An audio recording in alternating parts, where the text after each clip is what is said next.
Welcome to Haunted Voice Channel. Before we get started, just a quick reminder, there are minimal ads in this video. If you enjoy the content, please hit the like button and subscribe. It really helps me create more stories for you. Also, I'd love to know where you're from and what time you're watching. I hope you enjoy the stories, and thank you so much for tuning in. Now, let's get started. I've always loved camping, the isolation, the sounds of nature, the feeling of being far away from the stress of city life. But after that night in Whispering Pines Forest, I don't think I'll ever step foot in the woods again. It started like any other solo trip. I packed my tent, sleeping bag, and some food, then drove hours away from civilization to the middle of nowhere. Whispering Pines was known for its thick forests and deep ravines. The trees stretched endlessly into the sky, their branches twisting and intertwining like gnarled hands. It had an eerie beauty, the kind that draws you in, even though something deep in your bones tells you to turn back. I arrived in the late afternoon, just as the sun started dipping below the horizon, painting the sky a dark orange. The silence was the first thing I noticed, not just quiet, but a total absence of sound. No birds, no rustling leaves. Nothing but my own breath and the crunch of dead pine needles underfoot. I shrugged it off, telling myself I was just overthinking. This was the perfect spot for a weekend escape from the noise of daily life. I set up camp quickly, pitched my tent, and gathered some firewood. The sun had disappeared entirely now, and shadows stretched across the forest floor like long black fingers. The temperature dropped rapidly, and the air felt thicker, heavy. I tried to shake the sense of unease settling into my gut, blaming it on exhaustion from the drive. Sitting by the fire, I cooked up some beans and sausages, the crackling flames providing the only source of light and warmth. I thought about how lucky I was to have found this spot. It was so isolated, so perfect. But that feeling of luck was fleeting. As I was finishing my meal, I heard a noise from behind me, a low, guttural growl like an animal, but somehow not quite right. I whipped around, pointing my flashlight in every direction, but saw nothing. The beam of light cut through the dense darkness, illuminating only the thick trunks of trees and the fog that was beginning to roll in. I told myself it was a deer, maybe a raccoon, or even just my imagination, but my heart was racing, and the hairs on the back of my neck stood up. Trying to shrug it off, I crawled into my tent and zipped it up tightly. I felt strangely vulnerable in there, like a thin sheet of nylon was all that separated me from whatever was out there. I told myself I was being paranoid. It was just the isolation playing tricks on my mind. Eventually, I drifted off to a restless sleep. Hours later, I woke up to a rustling sound outside my tent. The fire had burned out, and there was no light except for the dim glow of the moon through the thin fabric of my tent. The rustling grew louder, and now I could hear twigs snapping as something moved closer. My heart pounded against my ribs, and I held my breath, listening intently. The sound wasn't consistent. It was slow, deliberate, almost like whatever was out there wanted me to know it was coming. I grabbed my flashlight with trembling hands, fumbling to turn it on. When I finally managed to click it, I shone the beam directly at the tent wall in front of me. That's when I saw it, a shadow, tall and hunched, moving just outside my tent. It didn't have the shape of any animal I knew. It seemed almost human, but distorted, like its limbs were too long, its movements too fluid, too unnatural. "Who's there?" I shouted, trying to sound braver than I felt. The shadow paused, standing completely still, and then, in a deep, raspy voice, it spoke. My voice. "Who's there?" it mimicked, with an eerie echo that made my blood run cold. I could hear my own fear in its tone, but it was off, like someone poorly imitating the way I speak, with just enough wrongness to make my skin crawl. I backed away from the shadow, clutching the flashlight like it was a weapon. And then, as if in response to my fear, it moved again, this time faster. It circled the tent, moving in strange, jerky motions. I had the horrible realization that it was playing with me, toying with my terror. I knew I couldn't stay inside the tent. I grabbed my hunting knife, unzipped the tent flap, and bolted out into the open, pointing the flashlight wildly. There was nothing, just darkness. My breath came out in quick, foggy puffs as I spun around, desperately trying to locate whatever had been stalking me. And then I heard it. Whispers. A chorus of hushed voices speaking in tones so low and quick I couldn't make out any words. The whispers seemed to come from everywhere and nowhere, surrounding me, closing in. I was ready to run, but I couldn't tell where to go. I felt disoriented, lost, and the whispers were getting louder, more frantic. And then I saw them, eyes. Hundreds of eyes, reflecting the moonlight like tiny mirrors all around me, watching, waiting. I ran. I didn't care where. I just knew I had to get away. The forest felt like it was alive, the trees closing in around me, the ground shifting under my feet. The whispers followed, echoing off the trees, and I swore I could hear my own name being called out among the chorus, distorted and warped. Finally, I tripped over a root and fell face first into the dirt. The flashlight flew from my hand and went out, plunging me into total darkness. I scrambled to my feet, my heart pounding so loudly I could barely hear anything else. And then I saw it, the creature. Standing just a few feet away was something that defied explanation. It was tall and lanky, its limbs bending at impossible angles. Its skin was pale and stretched tightly over its bones, and its face. Oh God, its face. It was like looking into a mirror, but my reflection was twisted, inhuman. Its mouth stretched into a grotesque smile, eyes wide and gleaming with malice. And then it spoke again. But this time it wasn't just my voice. It was my thoughts. Every fear, every doubt, every dark secret I'd ever tried to bury deep within myself came pouring out in a sickening cacophony, spoken aloud by the creature in my voice, mocking me, tormenting me. I couldn't take it anymore. I ran deeper into the woods, not stopping until I reached the car. I fumbled for my keys, praying that the creature wouldn't follow me. When the engine roared to life, I sped down the dirt road, not daring to look in the rearview mirror. By the time I made it back to civilization, I was shaking, covered in scratches and mud. I tried to tell the local rangers what had happened, but they looked at me like I was crazy. No one believed me, and I didn't expect them to. Weeks later, back at home, I started to think maybe I was crazy, that maybe the whole thing was just a nightmare. But last night, as I was getting ready for bed, I heard it. A whisper. Faint, almost imperceptible, but unmistakable. Who's there? In my voice. From just outside my bedroom window. And that's why I can't sleep, because whatever was in the woods, it followed me home. And it's still out there, watching, waiting. I shouldn't have gone out there alone. Everyone warned me that the Devil's Hollow Forest wasn't a place for solo camping, but I didn't listen. Thought they were just trying to scare me.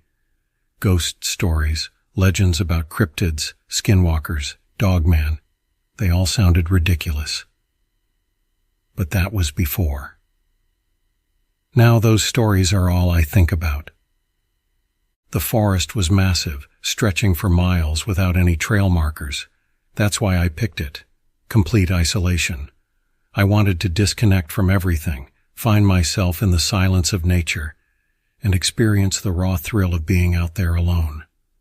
I packed my backpack with the essentials, tent, food, flashlight, and a few other supplies, and headed into the woods one Friday afternoon, determined to prove to myself that I could handle it. For the first few hours, everything seemed perfect. The sun filtered down through the thick canopy of trees, painting the forest floor in golden hues. I followed a faint animal path until I reached a small clearing surrounded by pine and cedar trees, where I decided to set up my camp. The air was crisp, carrying the earthy scent of pine needles and damp moss. It was peaceful. Almost too peaceful. By the time I finished setting up, the sun had dipped low in the sky, and long shadows crept through the trees. I got a fire going, cooked some hot dogs, and settled into the solitude. And that's when I heard it. The first sound. It was like a twig snapping, followed by a soft rustle from deep within the woods. I froze, straining to listen, but heard nothing else. I chalked it up to deer or some other animal and pushed the thought out of my mind, but part of me couldn't shake the feeling that I was being watched. The light of the fire flickered and danced as the night set in. I found myself staring into the darkness between the trees, trying to make out shapes that probably weren't even there. That's when I noticed something odd. There were no forest sounds, no crickets, no birds, just the crackling of the fire and my own breathing. It was like the whole forest was holding its breath. Hours passed. I tried to convince myself everything was normal. I even told myself some of those ghost stories for a laugh, but each time I chuckled to myself, I swore I heard it echo back. Someone laughing along with me just out of earshot. I didn't feel like laughing anymore. At around midnight, when the fire was starting to die down, I heard it again. A crunching sound, closer this time, just beyond the glow of the flames. I grabbed my flashlight and pointed it towards the sound. The beam cut through the darkness, revealing nothing but trees and dense underbrush. I panned it back and forth, but whatever had made the noise was hidden. And then I saw it, a pair of eyes, shining yellow, just for a split second before vanishing into the blackness. They were unnaturally high off the ground, like whatever was watching me was tall. I called out, trying to sound confident. "Who's there?" My voice sounded small, feeble, swallowed by the night. Silence answered. My heartbeat thudded in my ears and my hand shook as I gripped the flashlight. Then, just as I began to lower it, I heard footsteps, soft, slow, deliberate, circling me. Whatever it was staying just outside the edge of the firelight, close enough for me to hear, but far enough for me not to see. I swung the flashlight wildly, trying to catch a glimpse of whatever was out there, but every time the light landed on a tree or bush, the sound would come from somewhere else. I don't know what came over me, but I started yelling, "Get away! I'm armed!" It wasn't true, but I was hoping to scare off whatever animal was out there. For a moment it worked. The forest went still, and the footsteps stopped. I took a breath and let the silence settle, and then from behind me I heard it. A soft, hoarse whisper. "Armed!" I spun around, but the voice seemed to come from everywhere at once. It repeated the word, "armed, armed," like it was testing it out, learning how to say it. My heart sank to my stomach. This wasn't an animal. It was something that could speak, something that understood, and it was mocking me. I knew I had to leave. I quickly started dousing the fire, packing my things with shaking hands, but as I crouched to stuff my sleeping bag into my backpack, I heard a sound that made my blood freeze, a low, rumbling growl like a dog but much deeper, and it was right behind me. I turned so quickly I lost my balance, falling back and dropping the flashlight. In the faint light of the dying fire, I saw it, a massive, shadowy figure standing at the edge of the clearing. It was tall, impossibly tall, with limbs too long and a head that seemed to stretch and shift unnaturally, like it couldn't decide on a shape. And the eyes, those same yellow eyes, locked onto mine. For a second, neither of us moved. Then it let out a guttural, bone-chilling laugh. It sounded like a dozen voices all at once, men, women, children, laughing together in a chorus. And then it spoke, in my voice. "Armed." It lunged towards me and I scrambled back, grabbing my flashlight and bolting towards the woods. I didn't care that I was running blindly. I just knew I had to get away. My feet pounded against the ground as I crashed through the underbrush, branches whipping against my face, tearing at my clothes. But the footsteps followed, heavy and fast, never far behind. I didn't dare look back. It felt like I ran for hours. The forest twisted and turned, and I was sure I was going deeper into it rather than out. But then, through the darkness, I saw it. Light. The road. My car. I sprinted towards it, my legs burning, lungs screaming for air. I reached my car, fumbling for my keys, and practically dove inside, locking the doors behind me. I slammed the key into the ignition, my hands trembling so badly it took 3 tries before the engine roared to life. I floored it, peeling out onto the road, and I didn't look back until I was miles away. When I finally did, I saw it standing at the edge of the forest, just standing there, watching. A tall, dark silhouette with glowing yellow eyes, and it did one last thing before I lost sight of it. It raised its hand, a long, spindly hand, and waved, a mocking human wave. I don't know what it was, but I've never gone back to those woods. Every once in a while, when I'm alone in my apartment at night, I hear the sound of soft laughter, like a faint echo. And sometimes in the corner of my eye, I think I see those yellow eyes just for a moment, watching. And the worst part? Every time I tell this story, that whisper comes back to me. Armed, and then the laughter follows. I've always preferred camping alone. There's a sense of freedom in it, being completely on your own, surrounded by nothing but the quiet of the forest. People never really understood why I did it, but they didn't have to. The solitude, the isolation, the simplicity of it all, those were my reasons. I had planned this particular trip for months, a solo hike through the dense wilderness of the Adirondacks. It was a 3-day trek to an isolated spot, far from any established campgrounds or trails. That's what made it appealing. No distractions, no people, just me and nature. The first 2 days were everything I'd hoped for. I hiked along the ridges, my only companions the birds and the wind through the trees. By the time I reached the valley where I planned to set up camp, I was exhausted but content. The clearing was perfect, nestled between 2 hills with a small stream running nearby. No signs of anyone having been here for a long time. Exactly what I wanted. I pitched my tent as the sun started to set, casting long shadows through the pines. The air was crisp, the smell of pine needles and damp earth filling my lungs. I set up a small fire and settled in, watching the stars blink to life above me. For the first few hours, it was peaceful, the kind of quiet that wraps around you like a blanket, making the world feel distant. I leaned back, staring up at the night sky, the crackling of the fire the only sound. That's when I heard it. A rustle in the trees just outside the ring of firelight. I sat up, my senses sharpening. It was probably an animal, I told myself. This deep in the woods, it could be anything.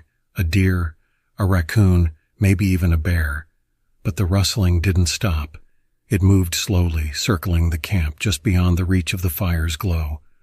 I grabbed my flashlight and pointed it toward the trees. The beam cut through the darkness, but all I saw were the trunks of trees and the tangled underbrush. The rustling stopped. I told myself it was nothing. The forest is full of sounds at night, and my mind was just playing tricks on me. Still, there was an unease that I couldn't shake. I added more wood to the fire, letting the flames grow higher, and sat closer to the warmth. A few hours passed, and I started to relax again. The fire was burning low, and I was just about to call it a night when I heard it again. This time it wasn't just a rustle, it was a voice. Faint, barely audible over the sound of the crackling fire, but unmistakable. A single word, whispered from the darkness. Help. I froze, my heart hammering in my chest. I turned, scanning the trees with the flashlight, but again there was nothing. Just the dark outline of the woods. I sat there listening, straining to hear anything else, but the voice was gone. It had to be my imagination. There was no way anyone was out here this far off the trail. I hadn't seen another person in 2 days, and I was miles from any populated area. Still, I couldn't shake the feeling that I wasn't alone. I tried to push the thought from my mind and settled back into my sleeping bag, but sleep didn't come easily. I lay there, staring at the ceiling of the tent, listening to every small sound in the night. Eventually, exhaustion overtook me, and I drifted off into a fitful sleep. I woke up in the middle of the night, heart pounding. I didn't know what had woken me at first, until I heard it again. The voice. Help. This time it was closer, clearer. A man's voice, hoarse and desperate, calling from just outside my tent. I shot up, fumbling for my flashlight, my heart racing. I unzipped the tent and shined the light into the darkness. But there was nothing, no one, just the trees, silent and still. I called out, my voice shaky. Hello? Is someone out there? No response. Just the deafening quiet of the forest. I stepped out of the tent, flashlight in one hand, the other gripping the knife I always kept with me. I scanned the perimeter of my camp, but there were no footprints, no signs that anyone had been there. The fire had died down to embers, casting faint, flickering shadows on the trees. Help me. The voice was right behind me now, so close I could feel the breath on the back of my neck. I spun around, my heart in my throat, but there was no one there. My flashlight beam swung wildly through the trees, searching, but finding nothing. Panic set in. I backed toward the fire, my knife raised, the light darting from tree to tree. The voice kept calling, circling around me, always just out of sight. Help me. I was alone, or at least I thought I was. The voice grew louder, more insistent. It echoed through the woods, bouncing off the trees, as if there were a dozen voices now, all whispering the same plea. I couldn't take it anymore. I packed up my gear as fast as I could, my hands shaking, my breath coming in short, ragged bursts. The voice didn't stop. It followed me, growing closer, more desperate with every second. By the time I was ready to leave, I could barely think straight. I didn't care where I went. I just needed to get out. I grabbed my pack, snuffed out the fire, and started running, flashlight bobbing in the darkness, the voice still echoing behind me. I ran through the woods for what felt like hours, tripping over roots and rocks, branches tearing at my clothes. I didn't stop until I was miles from the campsite, the sky beginning to lighten with the first hints of dawn. Only then did the voice finally stop. I made it back to the trailhead by noon, exhausted, filthy, and shaken to my core. I didn't tell anyone what happened. How could I? Who would believe me? But I can still hear it sometimes late at night when I'm lying in bed. That voice, whispering from the darkness. Help me. It started like any other camping trip, just me, the fresh air, and the stillness of the forest. I was seeking solitude, a break from the stress of city life. I'd heard of the isolated forest deep in the heart of nowhere, miles away from the nearest sign of civilization. It was supposed to be perfect, a place where silence reigned, and the only company was the towering pines and whispering winds. The drive there was uneventful, but as I entered the dense forest, the road narrowed and the trees seemed to lean closer, almost too close. The weight of isolation pressed down on me, and I realized just how alone I truly was. No cell service, no nearby hikers, nothing but nature's vast expanse. It was exactly what I thought I wanted. The first night was peaceful enough, just the crackling of my fire and the soft chirping of crickets. But somewhere in the early hours of the morning I awoke to a sound. A distant, low growl, something deep and guttural that seemed to vibrate through the trees. I told myself it was probably just a wolf or a coyote. Nothing to be afraid of. Still, sleep didn't come easy after that.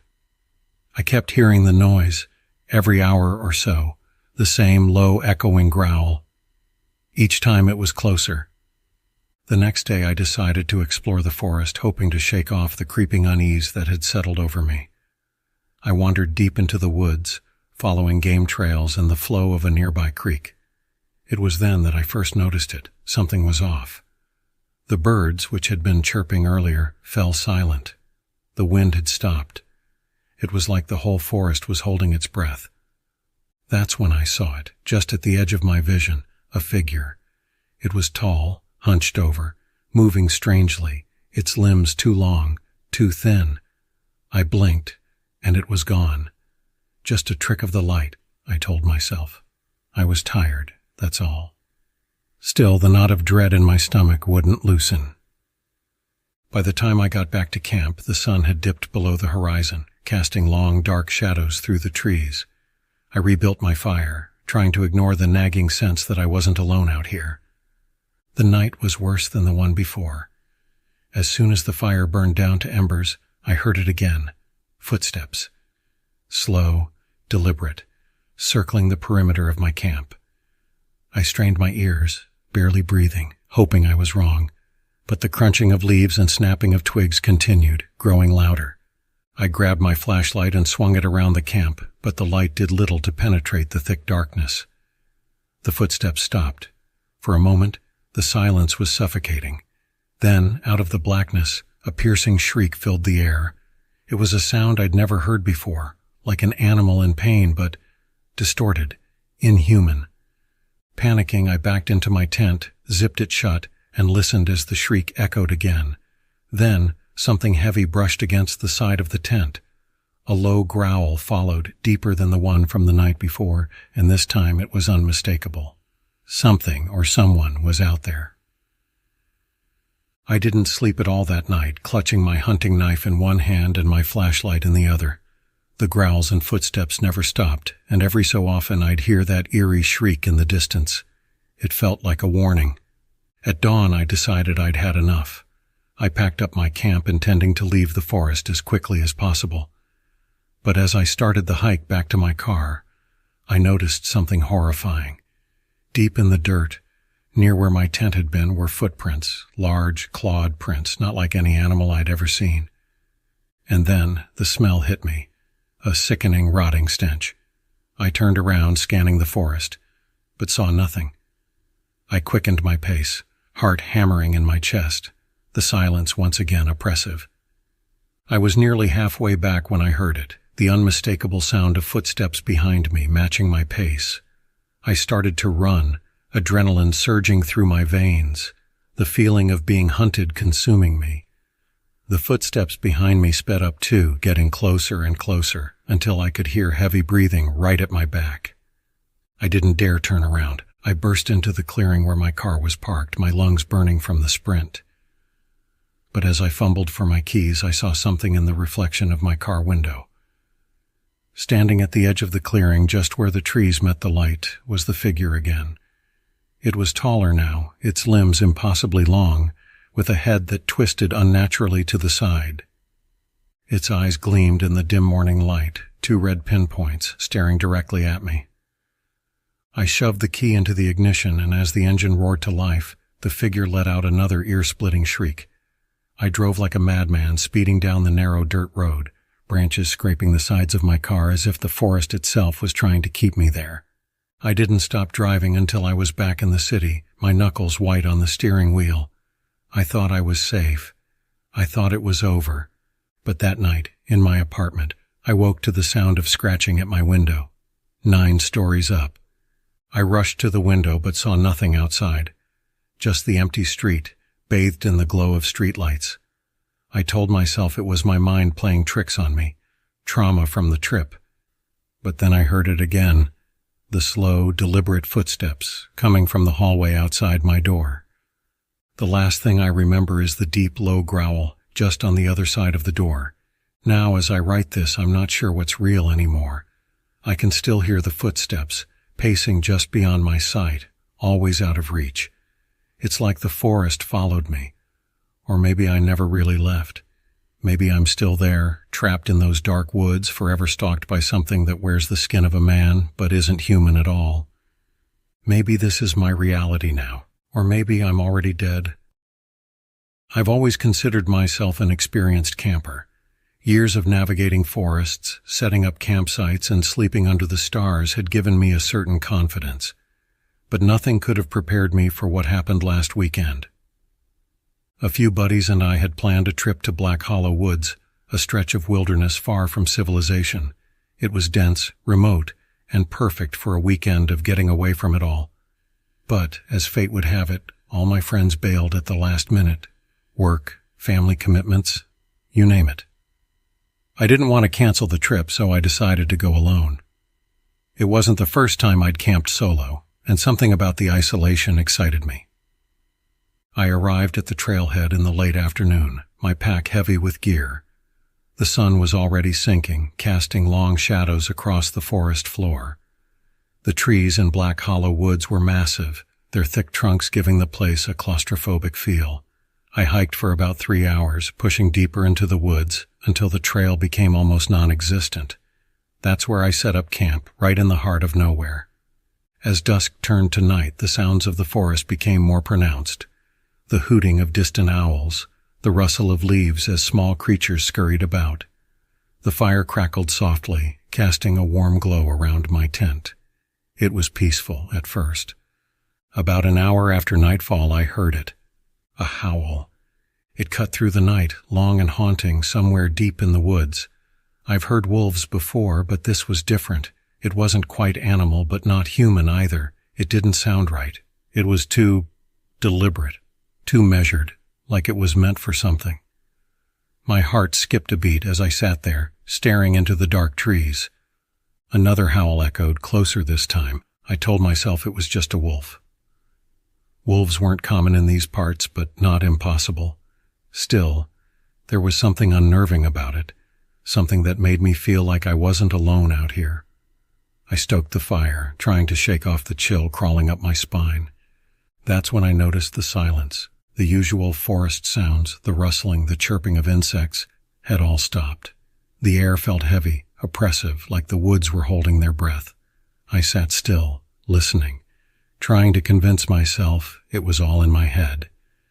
But then, just beyond the reach of the firelight, I saw movement. At first it was a shadow, just a flicker, something I could have easily written off as a trick of the light. But then it moved again, too fast, darting between the trees. I squinted into the darkness, but whatever it was had already disappeared into the shadows. That was enough for me. I doused the fire and crawled into my tent, zipping it up tight. I told myself I was being paranoid, that it was just a deer or some other harmless animal. But that didn't stop the uneasy feeling gnawing at my gut. I lay there listening. Minutes passed, maybe an hour, but sleep wouldn't come. My mind kept replaying that howl, the way it echoed unnaturally through the trees. And then, the sound of footsteps. Not the quiet, shuffling steps of an animal, but slow, deliberate footsteps like someone walking around the perimeter of my camp. I held my breath, my heart pounding in my chest. The steps circled the tent, closer and closer. They were too heavy to be any kind of animal I'd encountered in these woods. I reached for the knife in my pack, gripping it tightly as I waited. The footsteps stopped right outside the tent. I could hear breathing. Slow, deep breaths, almost as if whatever was out there was smelling the air, searching for something. The tent walls rustled slightly, as though someone, or something, was brushing against them. I wanted to scream, but I didn't. I couldn't. Then, without warning, the zipper on my tent began to move, slowly, carefully, like someone was testing it, seeing if I was still inside. My blood ran cold. I gripped the knife tighter, waiting for whatever was out there to come inside. But then, just as suddenly as it started, the zipper stopped. The footsteps moved away, retreating into the darkness. I lay there, shaking, listening to the sound fade into the distance. It was gone. But something told me it wasn't far. I stayed awake the rest of the night, clutching my knife, my eyes wide open, staring at the tent flap. When dawn finally broke, I wasted no time. I packed up my gear as fast as I could and started the hike back to my car. The forest felt different in the daylight, less menacing, but I still couldn't shake the feeling that something was watching me. It wasn't until I reached the trailhead that I saw him. A park ranger standing by the entrance, his back to me. I hadn't seen any other cars on the way in, so I was surprised to see someone out here this early. I called out to him, relieved to see another person after that terrifying night. "Hey, good morning," I said, trying to sound casual. The ranger didn't respond. He just stood there, his back still facing me, his body unnaturally still. Something about him seemed off. I stepped closer, about to speak again, when he slowly turned around. My blood froze. His face was pale, almost sickly, his eyes wide and empty. But it wasn't his face that terrified me. It was the fact that his mouth was open, hanging in a twisted, unnatural grin. and from it came that same low, haunting howl I had heard the night before. I stumbled back, heart racing, and without thinking I ran. I didn't stop until I reached my car, practically throwing myself inside and speeding off.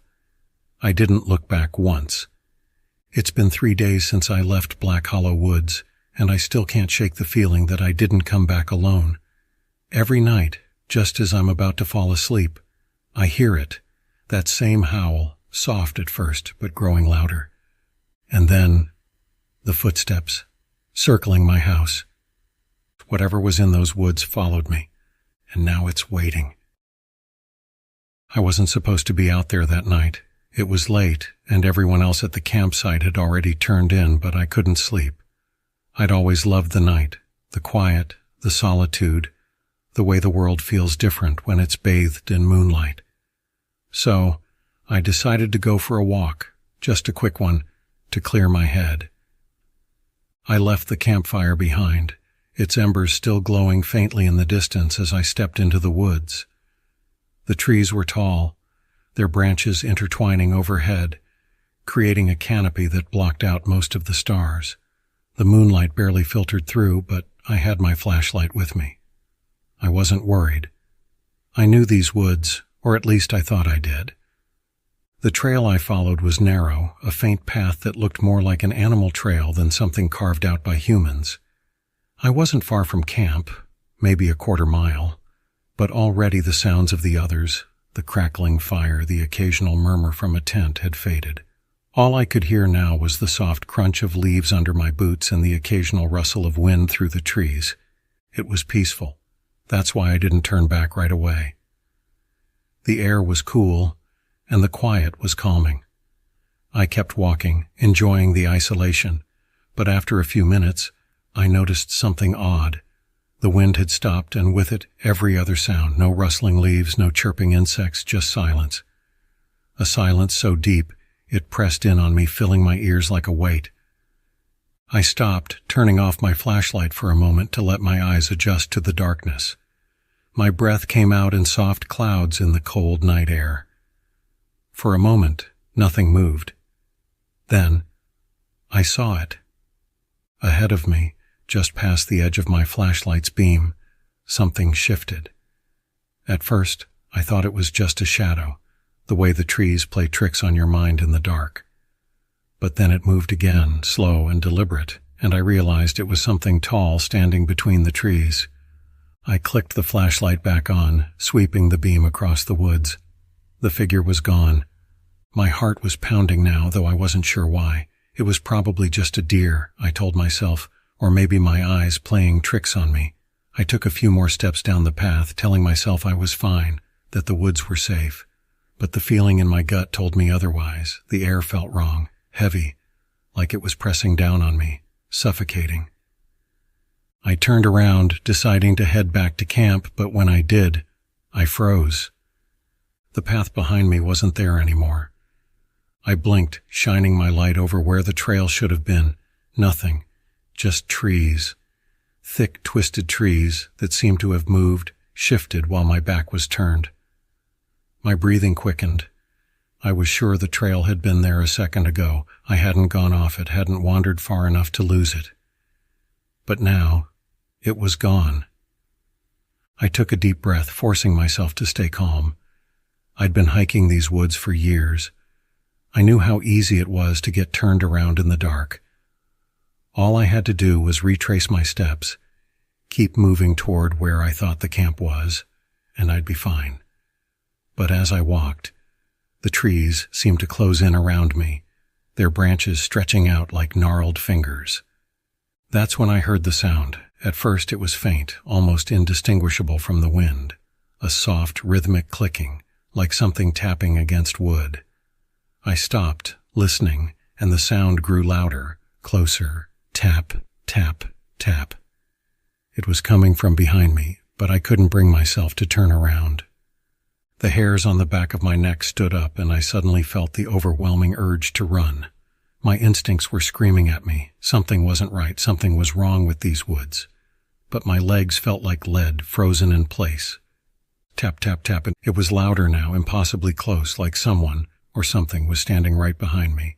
I finally forced myself to move, slowly turning my head, the flashlight shaking in my hands as I pointed it toward the sound. And then I saw it, a figure standing just a few feet away. Tall, impossibly tall, its limbs long and thin, stretching out unnaturally from its body. Its skin was pale, almost translucent in the flashlight's beam. And its face, God, its face, it didn't have one. Just a smooth, featureless expanse where eyes, a mouth, should have been. But it wasn't the faceless thing that terrified me the most. It was the sound. That tapping, it was coming from its fingers, long, bony fingers that ended in sharp, pointed nails. It was tapping one of them against a tree rhythmically, like it was counting down to something. I backed away slowly, my breath coming in short, panicked gasps. The figure didn't move. It just stood there, tapping, watching me, even though it had no eyes. I turned and ran, crashing through the underbrush, branches tearing at my clothes and face as I sprinted blindly through the woods. I didn't know where I was going. I didn't care. I just needed to get away. My legs burned, my lungs ached, but I didn't stop until I burst out of the trees and stumbled into the clearing where our campsite was. I collapsed by the fire, gasping for breath, my heart racing so fast I thought it might burst. The others were still asleep, the campfire burning low. I looked back toward the trees, expecting to see the figure standing there, watching me from the shadows. But there was nothing, just darkness. I didn't sleep the rest of the night. I sat by the fire, clutching my flashlight, jumping at every sound, every rustle of leaves. When the sun finally rose, I packed my things without a word and left, not bothering to explain to the others why I was leaving early. I haven't been back to those woods since. I don't think I ever will, because I know deep down that it's still out there, and it's waiting for me. It was supposed to be a quiet weekend. Just me, the solitude of the woods, and a small campfire to keep the chill off. I needed the break. Life had been suffocating, stress at work, relationship falling apart. It was all too much. The deep woods, far from any cell service or responsibility, seemed like the perfect escape. I drove out early, taking winding roads that led deeper into the forest. The trees grew denser the farther I went, their towering silhouettes blotting out the sky. I arrived at the trailhead late in the afternoon, greeted by the thick scent of pine and damp earth. A weathered park ranger sat in a booth, his sun-beaten face framed by a faded green cap. "Heading in alone?" he asked, his eyes narrow beneath his brim. "Yeah, just a weekend camping trip," I replied, adjusting my pack. The ranger didn't respond immediately. His gaze shifted past me into the thick woods as if something might emerge at any moment. "Be careful," he said finally, his voice low. "People sometimes disappear out there." I laughed nervously, brushing it off as a joke, but there was no humor in his expression. His hand lingered on a worn map of the area, his fingers tracing a part marked with faded ink. "Especially around here," he added, pointing to a remote section where I'd planned to set up camp. "Why?" I asked, forcing myself to sound curious instead of rattled. "Stories," he muttered, not looking at me. "Weird stories, screams in the night, people seeing things that shouldn't be there. We're told not to talk about it. Most times it's nothing. Sometimes it's something." I nodded, trying to maintain my composure, but his words lingered like the scent of something rotting just beyond sight. I took the map, mumbled a thanks, and continued on my way. The trail wound deeper into the woods, and the deeper I went, the more isolated I felt. The trees pressed in on all sides, and the air grew colder.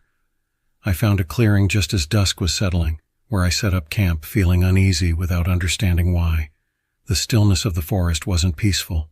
It was oppressive. No birds, no rustling leaves, just an unsettling quiet that made my skin crawl. By the time the sun dipped below the tree line, I had a small fire going, but it barely seemed to push back the darkness.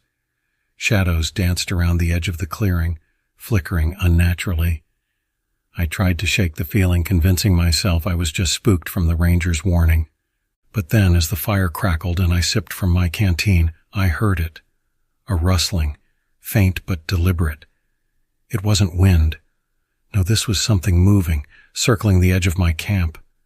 I stood up, peering into the dark, my flashlight scanning the trees. Nothing. Just blackness and silence. I told myself it was an animal, maybe a deer, but when the sound came again, this time from behind me, closer, I froze. There was something out there, and it was watching. I didn't sleep much that night. Every time I closed my eyes, I'd hear the movement again, sometimes the snap of a twig, other times the crunch of leaves underfoot. But no matter how quickly I turned my head or shone my light, I saw nothing. The next morning I packed up quickly, planning to head back to the car. But as I hiked back, I couldn't shake the feeling that something was wrong. The trail didn't look the same. It twisted and turned in ways I didn't remember. Landmarks I'd noted on the way in were missing. Trees loomed like dark sentinels, their twisted branches forming unnatural shapes. By noon, I knew I was lost. My heart pounded in my chest as I retraced my steps, or at least tried to. But no matter which direction I went, I ended up back in the same place. An ancient tree with thick, gnarled roots that seemed to pulse beneath the earth, almost alive. I was about to scream when I heard footsteps, heavy and purposeful, coming up behind me. I spun around, expecting to see another hiker or maybe a ranger. Instead, it was him, the ranger from the booth. Only now his uniform was tattered, his face pale and sunken. He moved stiffly, unnaturally, like his joints weren't working right. "I told you," he rasped, his voice barely a whisper. "I warned you." I opened my mouth to speak, but no words came. His eyes, once human, were now dark, empty voids. He stepped closer, and I stumbled back, tripping over the roots of that ancient tree. Before I could scramble to my feet, the ground beneath me shifted.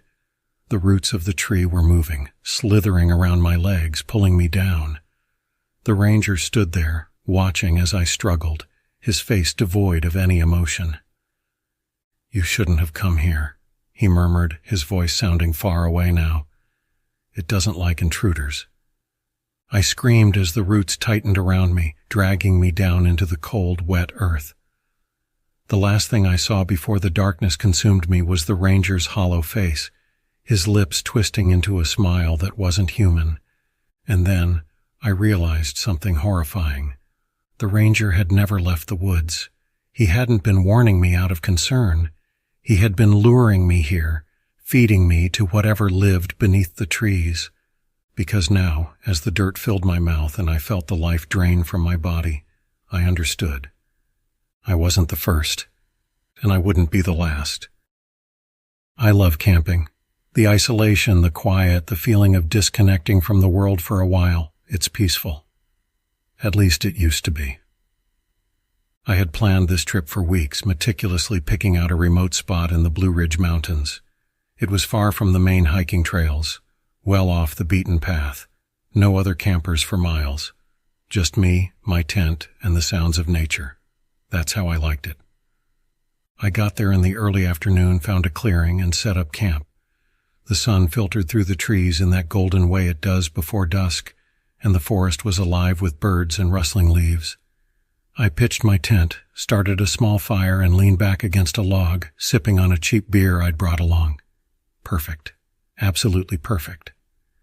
As the sun dipped behind the mountains, the woods started to change. It was gradual at first. The birds went quiet, and the rustling in the underbrush stopped. Nothing unusual, just the forest settling into its nighttime rhythm, I figured. But the silence felt different. Heavier. I ignored it and fed the fire, watching the flames dance as the last sliver of daylight disappeared. I had a small lantern with me, but I preferred the light of the fire.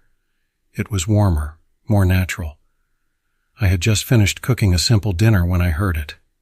A crunch. A heavy footstep on dry leaves coming from the tree line behind me. I froze, the hairs on the back of my neck standing up. I listened carefully, but heard nothing else.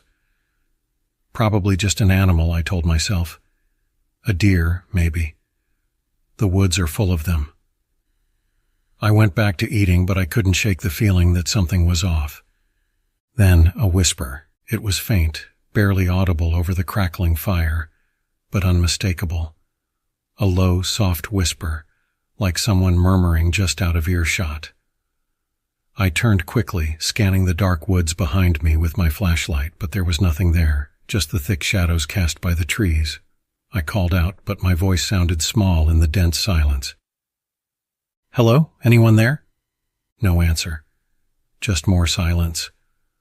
I convinced myself it was the wind, though there wasn't any, and settled back down.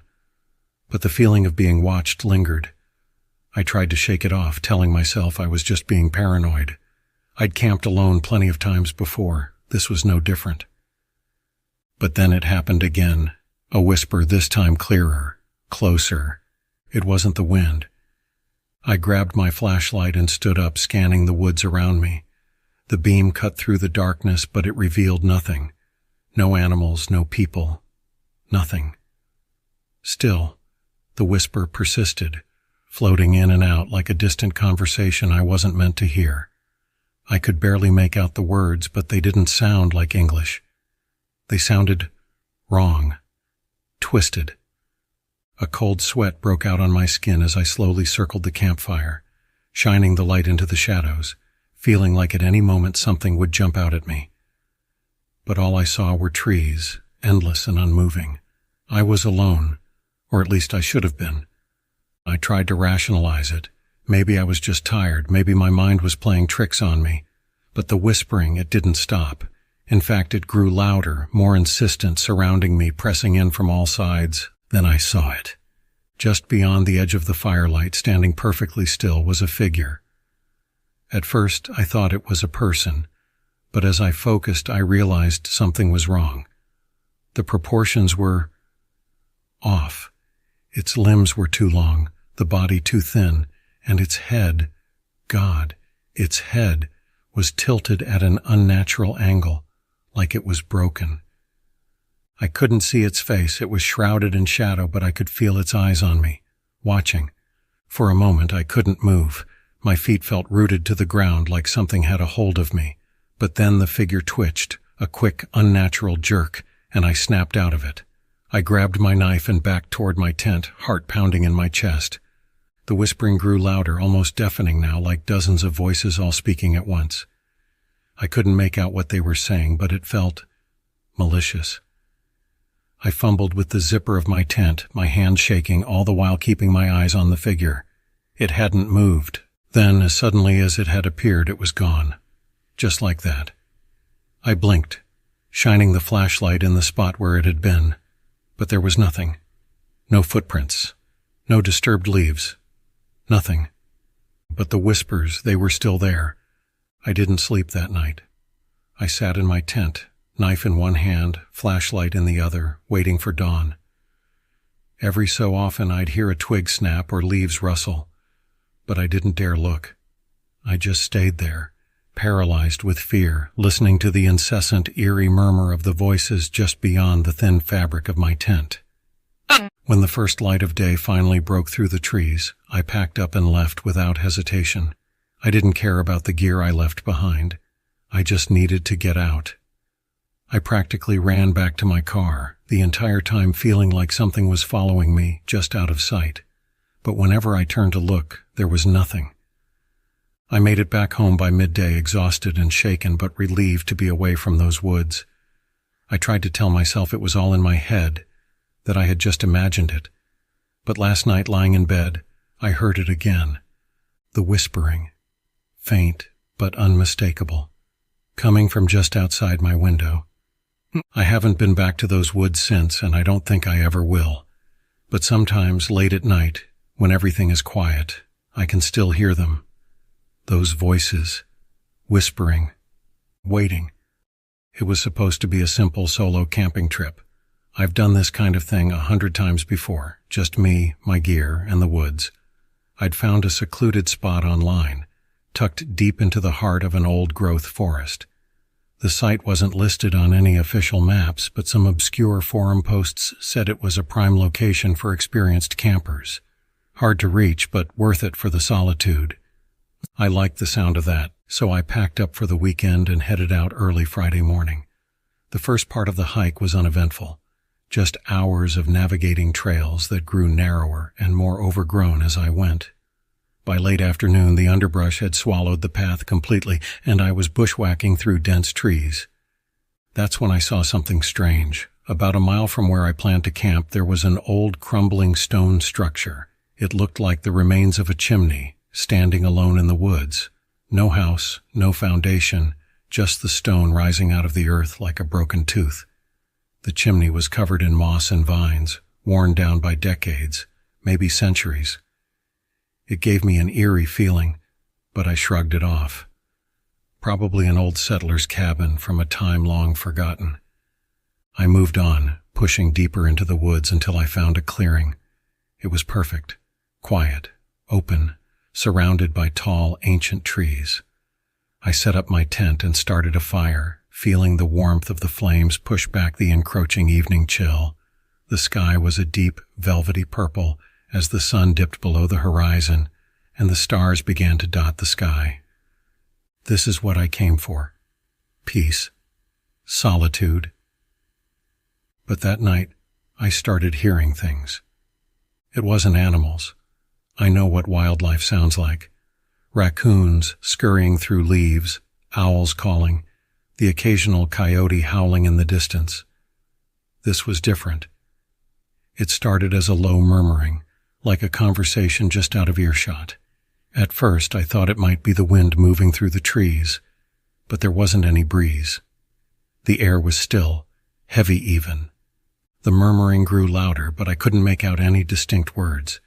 It was like several people were talking at once, just beyond the reach of my firelight. I turned on my flashlight and scanned the trees, but there was nothing. Just the impenetrable darkness of the forest beyond the glow of the fire. I tried to ignore it, told myself it was just the sounds of the woods messing with my head. But the voices, or whatever they were, didn't stop. They circled the camp, growing louder, more insistent. It felt like they were pressing in on me from all sides, though there was nothing to see. I crawled into my tent, zipped it up tight, and pulled my sleeping bag over my head, trying to drown out the noise. I must have drifted off at some point, because the next thing I knew, I woke up in the middle of the night to total silence. The murmuring had stopped. Relieved, I peeked out of my sleeping bag and glanced at the tent wall. But something was wrong. The light from the fire was gone. I should have been able to see the flickering orange glow through the thin nylon, but instead, it was pitch black. I unzipped the tent just enough to look outside. The fire had been completely smothered, as if someone had dumped a bucket of dirt over it. But the thing that sent a cold wave of fear through me wasn't the dead fire, it was the footprints. They were all around the camp, circling it like a pack of wolves. At first I thought they were human, but they weren't. They were too large, too misshapen. The prints were elongated, like human feet stretched and twisted into something unnatural. There were too many toes, too many claws. My heart hammered in my chest as I crouched there, staring at the imprints in the dirt. Something had been here, something not human. I closed the tent, locking myself inside like that thin layer of fabric would protect me from whatever was out there. The night passed slowly, every sound amplified by my fear. But nothing came. No more voices, no more footsteps. When dawn finally came, I packed up as fast as I could, eager to get out of that place. The feeling of being watched was suffocating, like eyes were on me from every shadowed corner of the woods. The entire hike back felt wrong, the silence too thick, the forest too still. It wasn't until I reached the main trailhead that I let out a breath I didn't realize I'd been holding. But here's the thing, when I got home I couldn't shake the feeling that something had followed me. I tried to convince myself it was just paranoia, but strange things started happening. I'd wake up in the middle of the night to hear that same murmuring, faint but unmistakable, coming from outside my window. One night, I found dirt and leaves scattered on my bedroom floor, like someone, or something, had walked straight through the walls. I checked my doors and windows. They were all locked.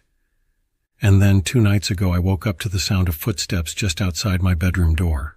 Slow, deliberate, heavy. I stayed completely still, barely breathing, as I listened to the sound of something pacing in the hallway. I didn't dare open the door. No. In the morning there were footprints in the hall, the same twisted, elongated prints I'd seen in the campsite. I don't know what I brought back from the woods, but it's here now, and it's not going away. Whatever was out there, it followed me home, and it's getting closer.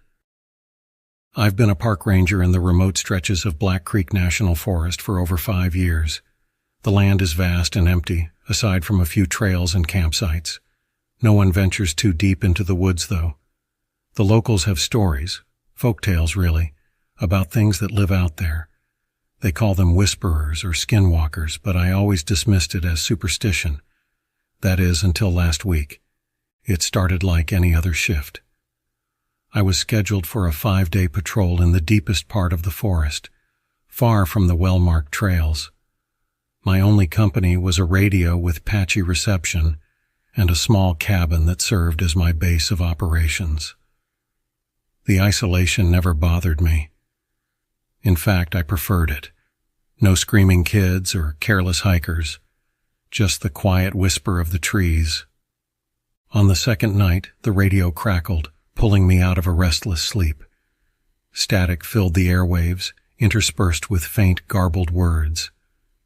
I sat up, fumbling to adjust the signal, but all I got was the same jumbled noise.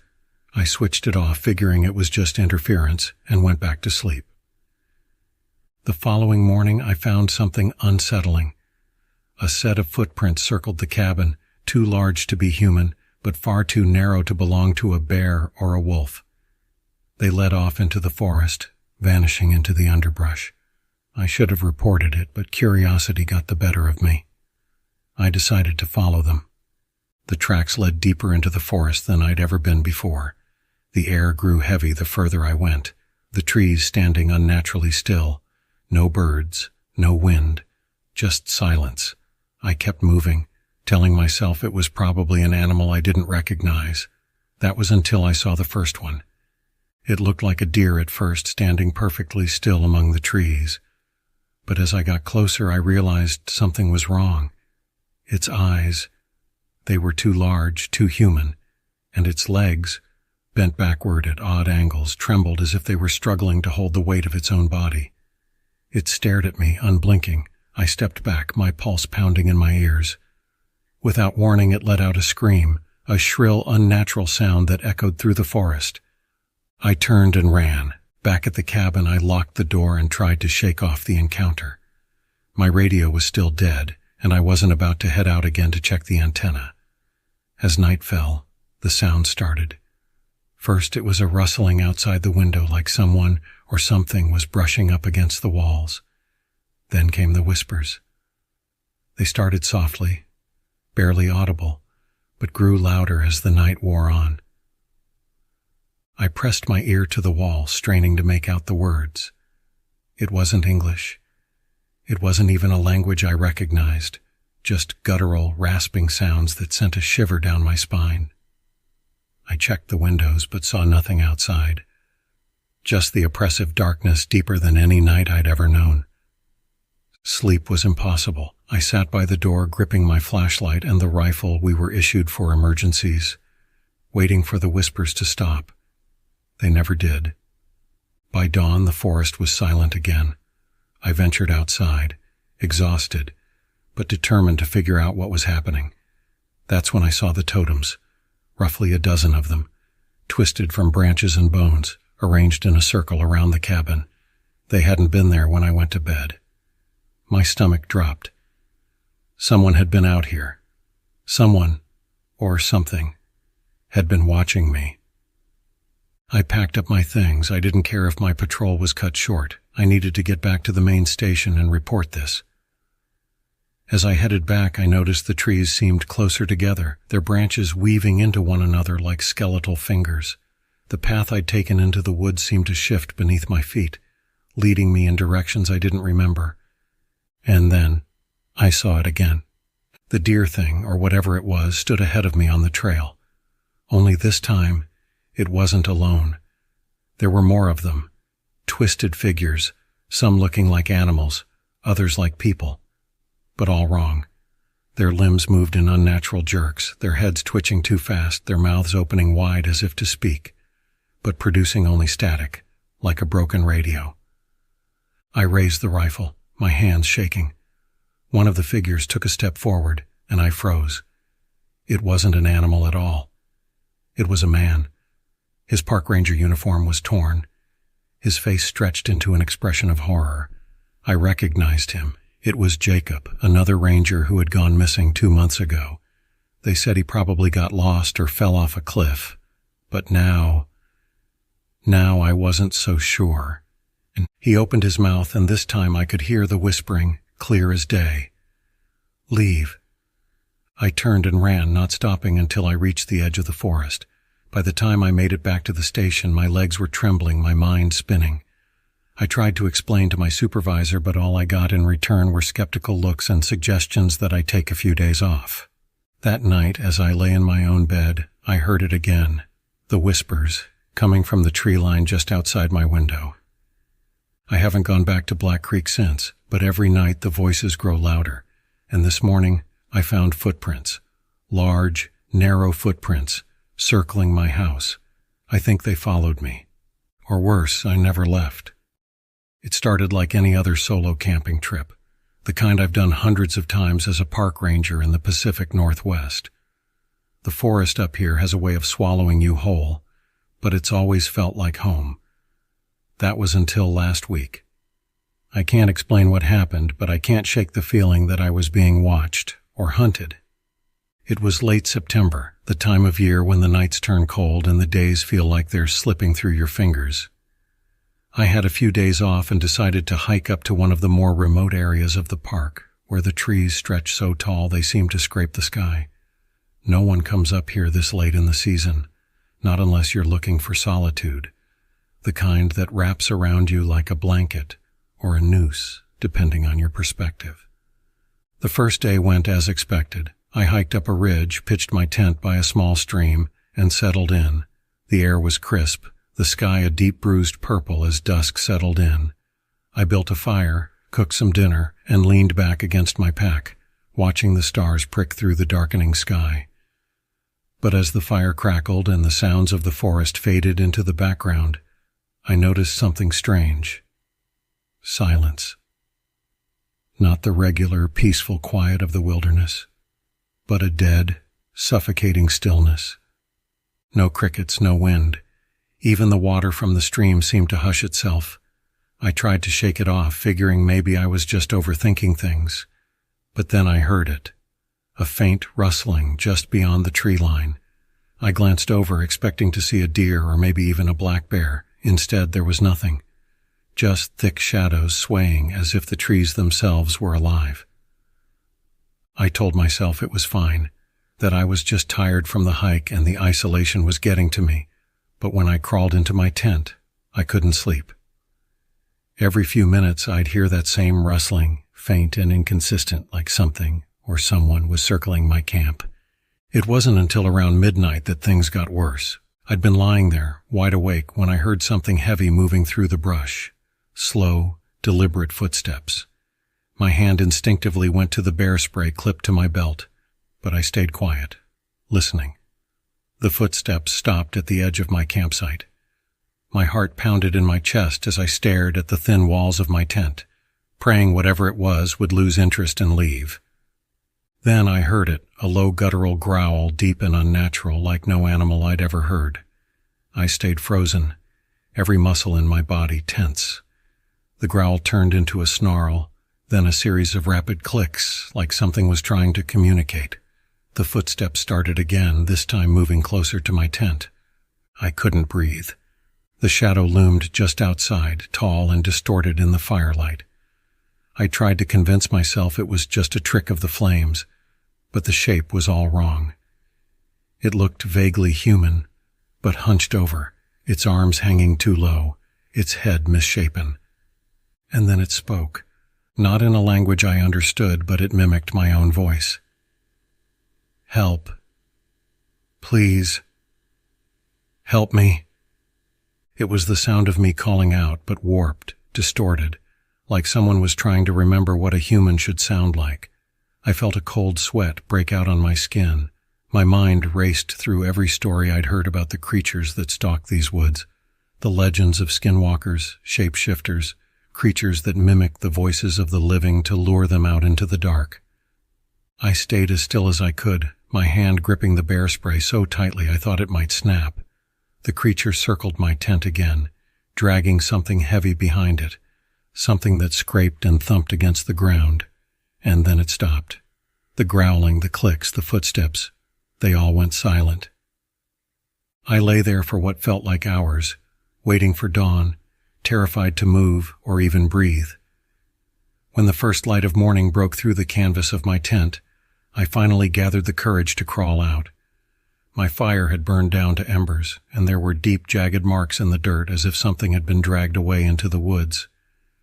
But the strangest thing, the thing that still haunts me, was that my own boot prints were everywhere, as if I had been pacing around my camp in the middle of the night, even though I never left my tent.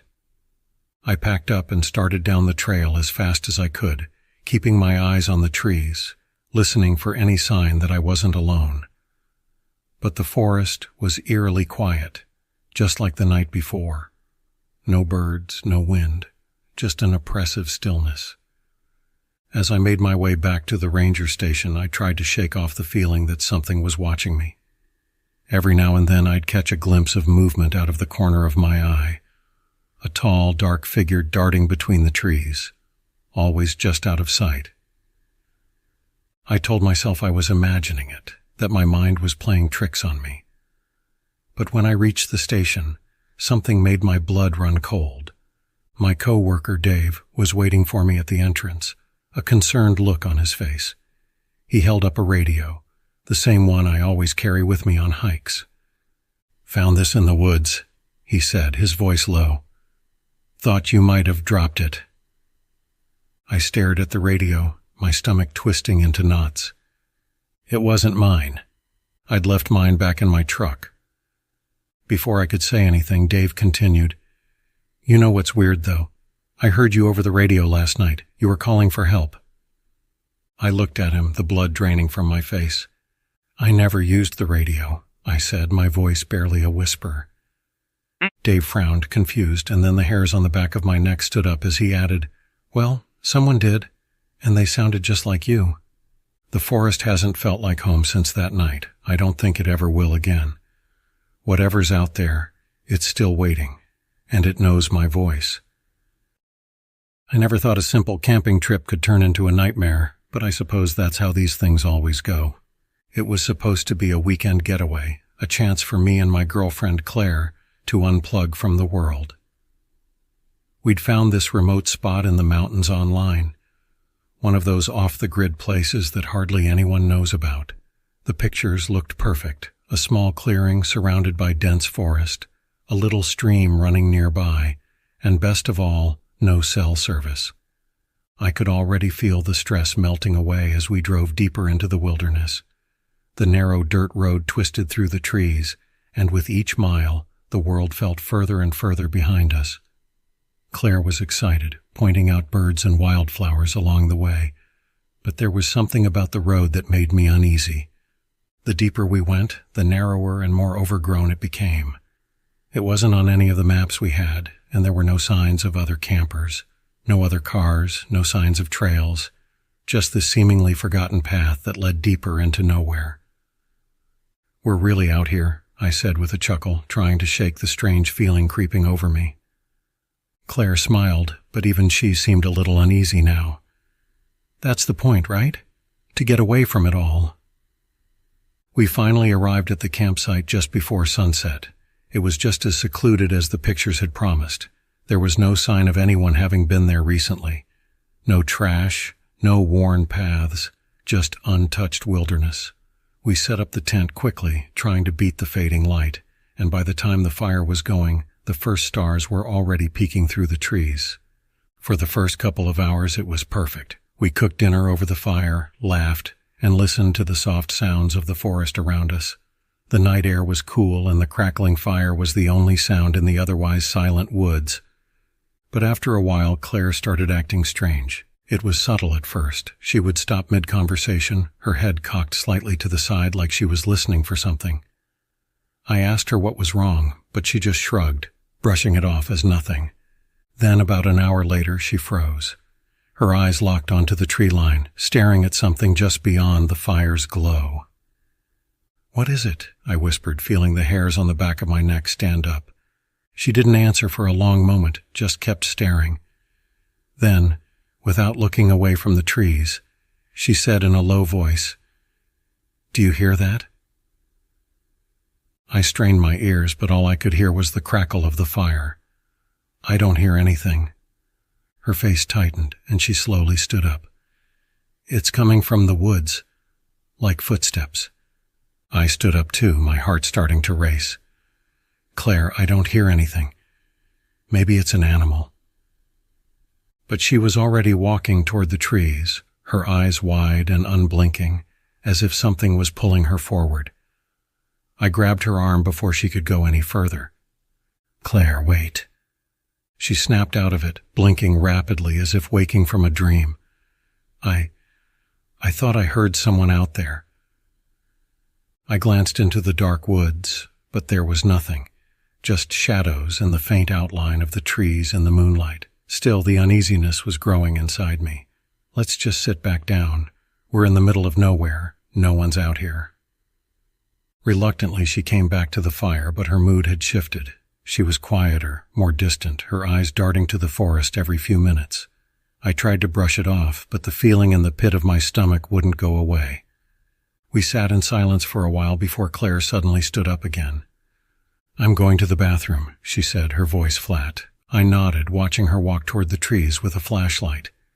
I kept my eyes on her, feeling a strange sense of dread as she disappeared into the darkness. The seconds ticked by, and then minutes. I tried to shake off the anxiety creeping up my spine, telling myself that it was just the isolation getting to me. But then I heard it. Footsteps, soft, deliberate, coming from the direction Claire had gone. "Claire?" I called out, but there was no response. I stood up, my heart pounding, and took a few steps toward the woods. The fire flickered behind me, casting long shadows as the footsteps grew louder. "Claire, this isn't funny," I shouted, fear gnawing at me. Then she emerged from the trees, but something was off. She was walking too slowly, her head tilted to one side, her hair falling in front of her face. The flashlight hung loosely in her hand, the beam pointing at the ground, flickering weakly. "Claire?" I asked again, my voice shaky. She stopped just at the edge of the firelight, her face still obscured by her hair. "I saw something," she whispered, her voice barely audible. I stepped closer, but something in me screamed not to. "What did you see?" Her head slowly lifted, her eyes locking onto mine through the curtain of her hair. Her lips curled into a smile, but it wasn't her smile. It was too wide, too wrong.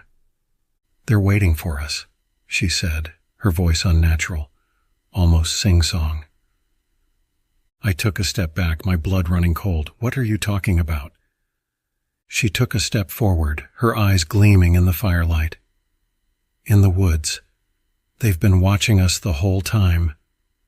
I stumbled back toward the tent, my mind racing. This wasn't Claire. Something was wrong. Something had changed in her.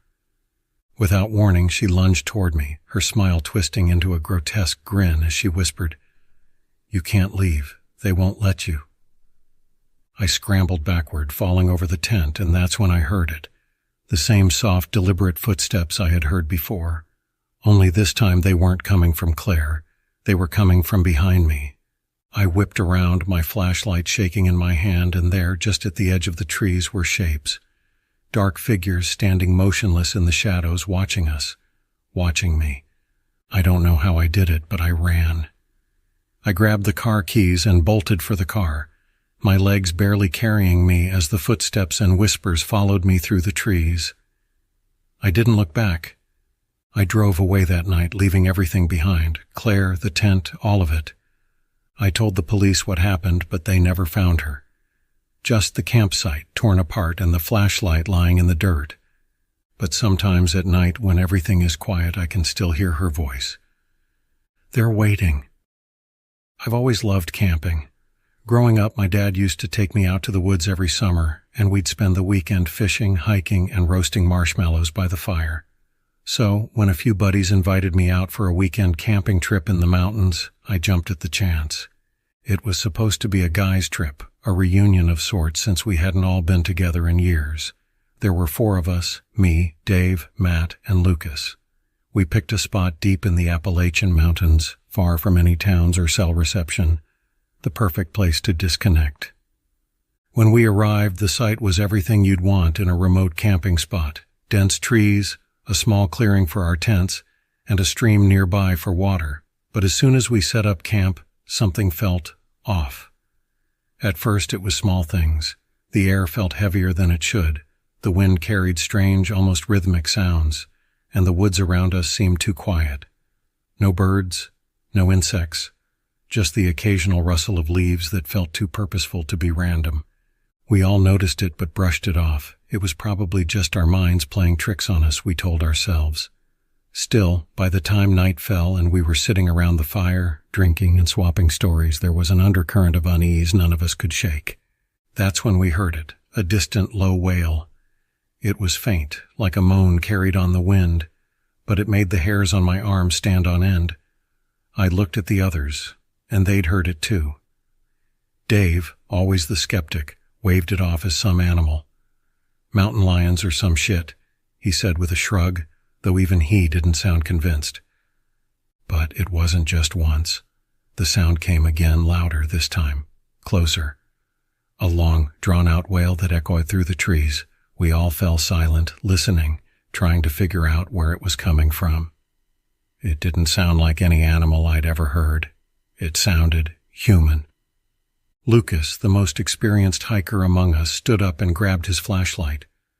"I'm going to check it out," he said, pointing it toward the direction of the sound. Matt and I looked at each other, hesitant. "Man, are you sure that's a good idea?" I asked. But Lucas was already heading into the woods. We watched his light bob through the trees until it disappeared completely. The minutes dragged on. 5 minutes. 10. The wailing stopped, and now we were sitting in complete silence. The longer he was gone, the more uneasy I felt. Something wasn't right. After what felt like an eternity, the wailing returned, this time louder, as if it were right outside the camp. But something was different. It wasn't just a cry. There was a strange, mocking tone to it, like it was imitating the sound rather than making it. Suddenly, Lucas's light appeared again in the distance. We breathed a sigh of relief as he stumbled back into camp, looking pale and shaken. "You find anything?" Dave asked, but Lucas didn't respond. He just stared at us, his eyes wide, his face drawn. "Lucas," Matt tried, his voice low and uncertain. And then Lucas smiled, a wide, unnatural grin that stretched too far across his face. Something about it was wrong, horribly wrong. The firelight flickered across his features, casting strange shadows, and for a split second it looked like his face was shifting, as if his features weren't entirely fixed. "Where did you go?" I asked, trying to keep my voice steady. Lucas, or whatever was standing there, tilted his head, still grinning, and said in a voice that wasn't his, "I never left." The chill that ran through me was like ice water down my spine. That wasn't Lucas's voice. It was too deep, too distorted, like someone was trying to mimic him but couldn't quite get it right. I stood up, backing away slowly. What the hell is going on? "Sit down, man," Dave said, his voice cracking. "Stop messing around, Lucas." But Lucas, or whatever was wearing his face, just kept smiling. Then he turned and walked toward the edge of the woods, back into the darkness without another word. We didn't follow. We didn't dare. Dave tried to rationalize it. Maybe Lucas was just messing with us. Maybe he was playing some elaborate prank, but deep down, we all knew something was horribly wrong. An hour passed, then 2. We sat around the fire, gripping our flashlights and knives, listening for any sign of movement.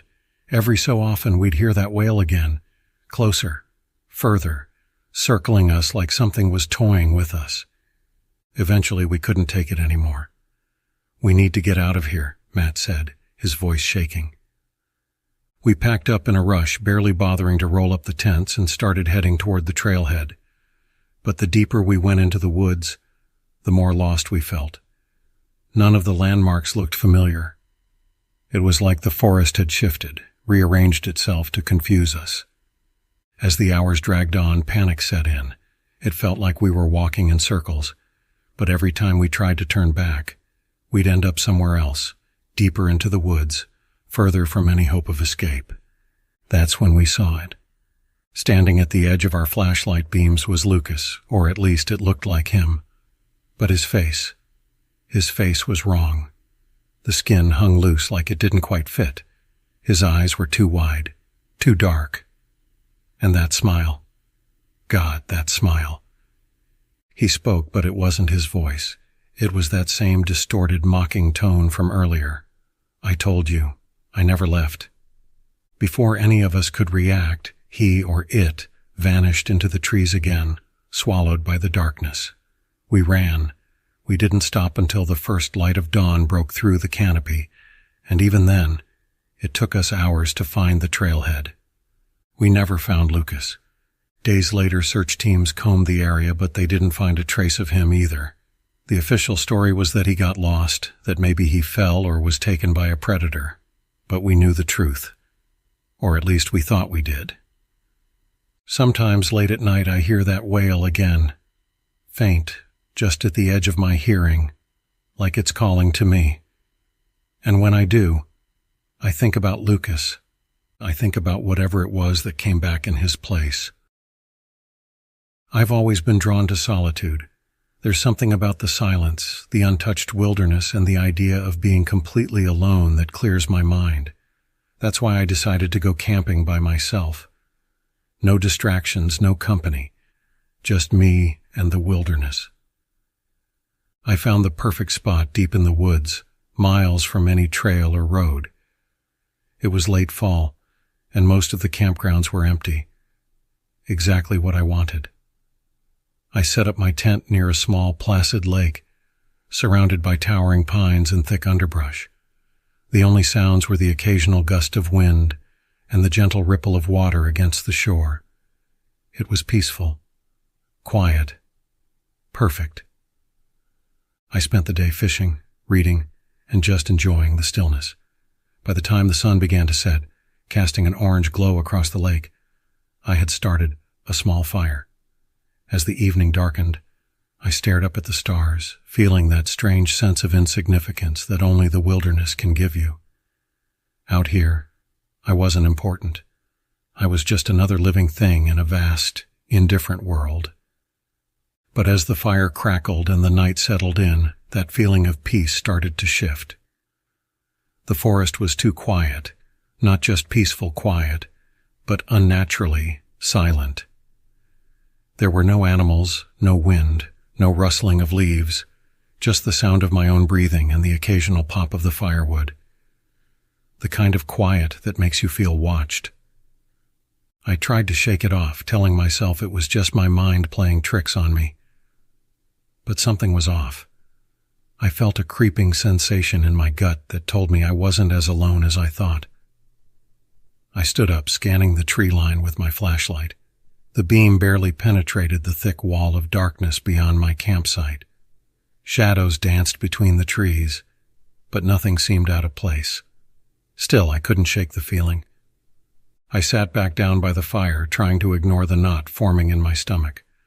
I forced myself to focus on the crackling flames, to let the warmth soothe me, but the feeling of unease only grew. Every few minutes I'd glance over my shoulder, convinced I'd see someone, or something, lurking just beyond the light. Then I heard it, a soft rustling sound from the woods behind me. I froze, straining to listen. It was faint but unmistakable. Something moving through the underbrush. My heart started racing and I slowly reached for my flashlight again, shining it into the trees. Nothing. Just the beam reflecting off the dense forest floor. But the sound was real. I was sure of it. I stood up, moving slowly towards the edge of the campsite, my ears tuned to every tiny noise. And then it stopped. The rustling, the movement. It was gone. The silence returned, heavier than before. I backed up towards the fire, keeping the flashlight trained on the tree line, and then I heard it again, this time from the opposite side of the campsite. Another faint rustle. Something, or someone, was circling me. I turned quickly, shining the light in the direction of the noise. Nothing again. My pulse was pounding in my ears now, my skin crawling. This wasn't some animal. Animals don't move like that. Silent, deliberate, watching. I thought about packing up and leaving right then, but it was pitch black and I wasn't about to trek through the woods in the middle of the night. I decided to stoke the fire, keep it blazing high. It made me feel a little safer, like the light would keep whatever was out there at bay. But the unease didn't go away. It clung to me, a constant pressure at the back of my mind. That's when I saw it. Just beyond the firelight, where the shadows started to swallow the trees, there was a shape, a figure. It was tall, too tall to be human, but hunched, its outline barely visible in the flickering glow of the flames. I blinked, thinking my eyes were playing tricks on me, but it was still there, motionless, watching. I felt a cold sweat break out across my skin.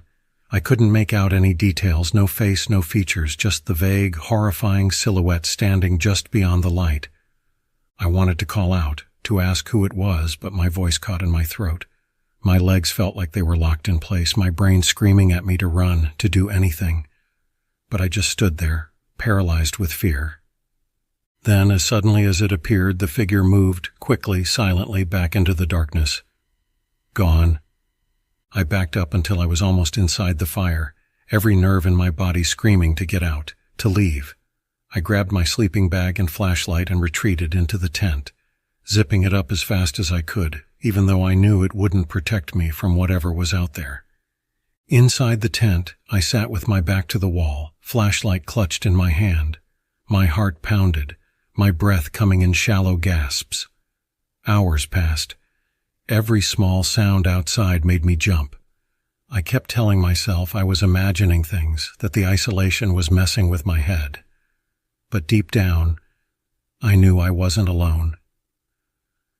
At some point, I must have dozed off because the next thing I remember is waking up to a scratching sound. It was faint at first, but it grew louder, more persistent. Something was scraping against the fabric of my tent. Slow, deliberate scratches, like nails dragging across the nylon. I froze, my body stiff with terror. The scraping moved around the tent, circling, methodical, like it was testing the boundaries, waiting for me to make a move. Then I heard a soft whisper, barely audible, like wind through the trees, but wrong. I couldn't make out the words, but the voice was low, guttural, and filled with malice. The scratching stopped. For what felt like hours, I sat there, barely breathing, waiting for something to happen. But nothing did. Eventually, the sun began to rise, and the first light of dawn filtered through the tent fabric. I didn't wait for anything else. I packed up as fast as I could and hiked out of there, never looking back. I don't know what was out there that night. I don't want to know, but I haven't been camping alone since. Whatever it wasn't human. And it was watching me. The mountains are a place of solace for some, a refuge from the chaos of the world. That's why I took the job as a park ranger. I liked the quiet, the simplicity. The silence in those vast, dense woods was like nothing I'd ever experienced. But there's a silence out here that isn't peaceful. It's a silence that feels like something is listening. And over time, I learned that the mountains hold their secrets tightly. It was my 4th summer working the Vermilion Ridge campgrounds, miles from any town, where the pine trees stretched their fingers to the sky, and the air is so crisp it cuts like glass. That season, I was mostly alone. Budget cuts meant fewer staff, and most days I was left to patrol the woods by myself, setting up campsites, picking up trash, the usual. There was something soothing about being the only person for miles, or so I thought. I remember the first day it started. It was late June, warm enough during the day but frigid at night. I'd just finished my shift and was resting in the tiny cabin they'd built for the Rangers, one of those wooden shacks that had electricity half the time and no running water. As the sun dipped below the ridge, I heard something faint, like a low whistle. It wasn't the wind. It was too rhythmic, almost like a flute or someone imitating a bird call. I listened for a while, figuring it was an animal or a hiker trying to find their way. Eventually, it stopped, and I brushed it off. Over the next few days, that whistling returned, always at dusk, always just on the edge of earshot. It would start low and slow, then rise into a steady, almost melodious tune before stopping abruptly, like a needle dragged off a record. I'd been out in these woods long enough to know the sounds of wildlife, and this was different. It felt deliberate, but there were no footprints, no campers around, and no reports of lost hikers. I decided to do a perimeter check the following evening, see if I could find the source. I set out just before dark, with the sun casting long shadows through the trees. I headed down one of the narrower trails, my flashlight in one hand, the other resting on my belt where I kept my multi-tool. The trees were thick here, and as the canopy grew denser, the world became a blur of dark green and black. I strained my ears for the whistle, but there was nothing, just the usual chirps of birds and the distant rustle of leaves. After about an hour of searching, I found a small clearing. In the fading light, something strange caught my eye, carvings on the bark of a thick pine tree. I walked closer, running my fingers over the deep gouges. They were symbols, crudely drawn, circles, spirals, and stick figures that looked human, but with long limbs and distorted faces. My gut told me this wasn't just some bored camper playing a prank. The symbols were too deliberate, too strange. The whistling began again. This time it was closer, coming from deeper within the woods. I followed, my flashlight barely cutting through the gathering darkness. The air had grown cold, and the once familiar path seemed to twist and stretch in unfamiliar ways. The whistling continued, louder, clearer. It wasn't a tune I recognized. It wavered like something alive, teasing me deeper into the forest. Suddenly it stopped. I spun around, shining my flashlight in every direction, but there was nothing, just trees and shadows. And then I saw it, a shape, standing a few yards away. My heart pounded as I tried to make sense of it. It looked human, but something was wrong. Its arms were too long, its neck bent at an odd angle, and its face was all wrong. Too flat, with wide, staring eyes that reflected my light back like an animal's. "Hey!" I shouted, trying to sound braver than I felt. "Who's there?" It didn't move, didn't blink, just stood there, staring at me with that twisted face. Then slowly it lifted a hand and pointed at me. Not a natural gesture. It was jerky, like a puppet being pulled by strings. And then it whistled, the same low, eerie tune I'd been hearing for days. But this time, it wasn't just one voice. Others joined in. Dozens of them, all around me, coming from the woods, from the trees, from everywhere. The air filled with that haunting melody, surrounding me like a fog. I turned and ran. The trees seemed to close in on me, branches snagging at my clothes, roots tripping my feet. The whistling followed, louder and louder, filling my head until I could hardly think. I didn't stop until I burst out of the woods and into the clearing where the cabin stood. I slammed the door shut, bolting it behind me, trying to catch my breath. My radio crackled to life, static hissing before I heard a voice. My boss, Ray, checking in. "You okay out there, kid?" he asked. I tried to keep my voice steady as I told him what I'd seen, but he just chuckled. "Probably some kids messing around. Get some sleep. We'll check it out tomorrow." That night, I barely slept. every creak of the cabin setting my nerves on edge. I could hear the whistling in my dreams, and when I woke, it was still echoing in my ears. When morning came, I forced myself to believe that maybe Ray was right. Maybe it was just a prank, or I was imagining things after too many nights alone in the woods. But the carvings didn't go away. They grew worse. More symbols appeared on trees closer to the cabin, and one morning, I found one carved right into the door. Deep, jagged marks that looked like a twisted face, staring back at me. The whistling, too, became more frequent, day and night, coming from every direction until it felt like the forest itself was taunting me. I tried to call for backup, but my radio wouldn't work, just static. My cell phone had no service. It never did out here. I was truly alone. That's when the scratching started.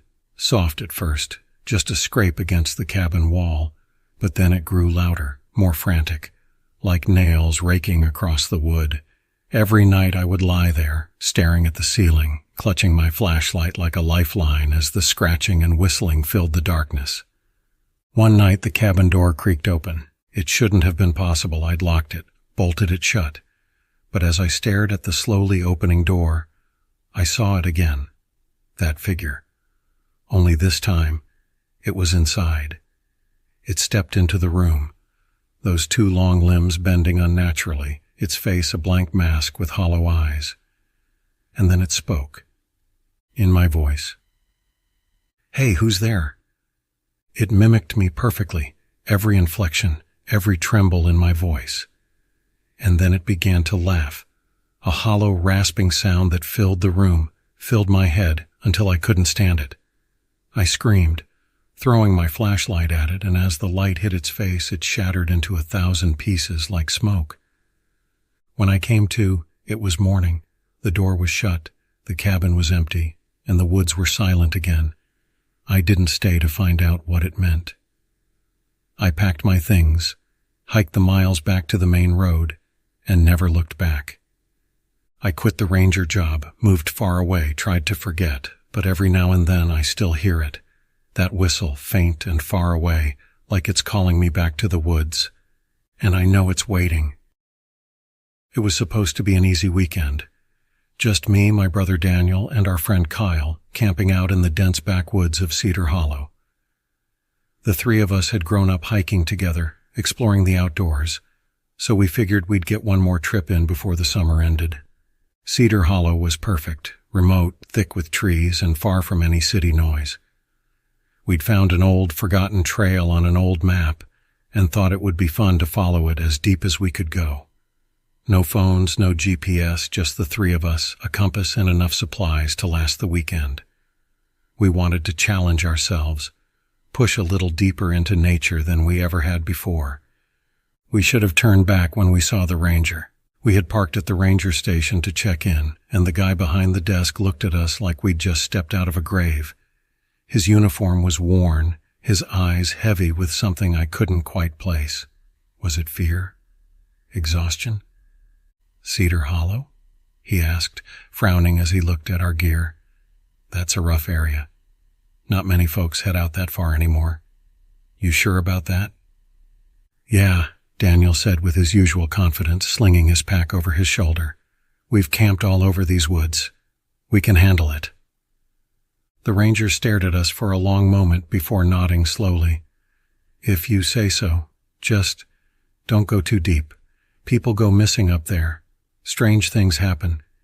You hear anything at night that doesn't feel right. Just stay in your tent.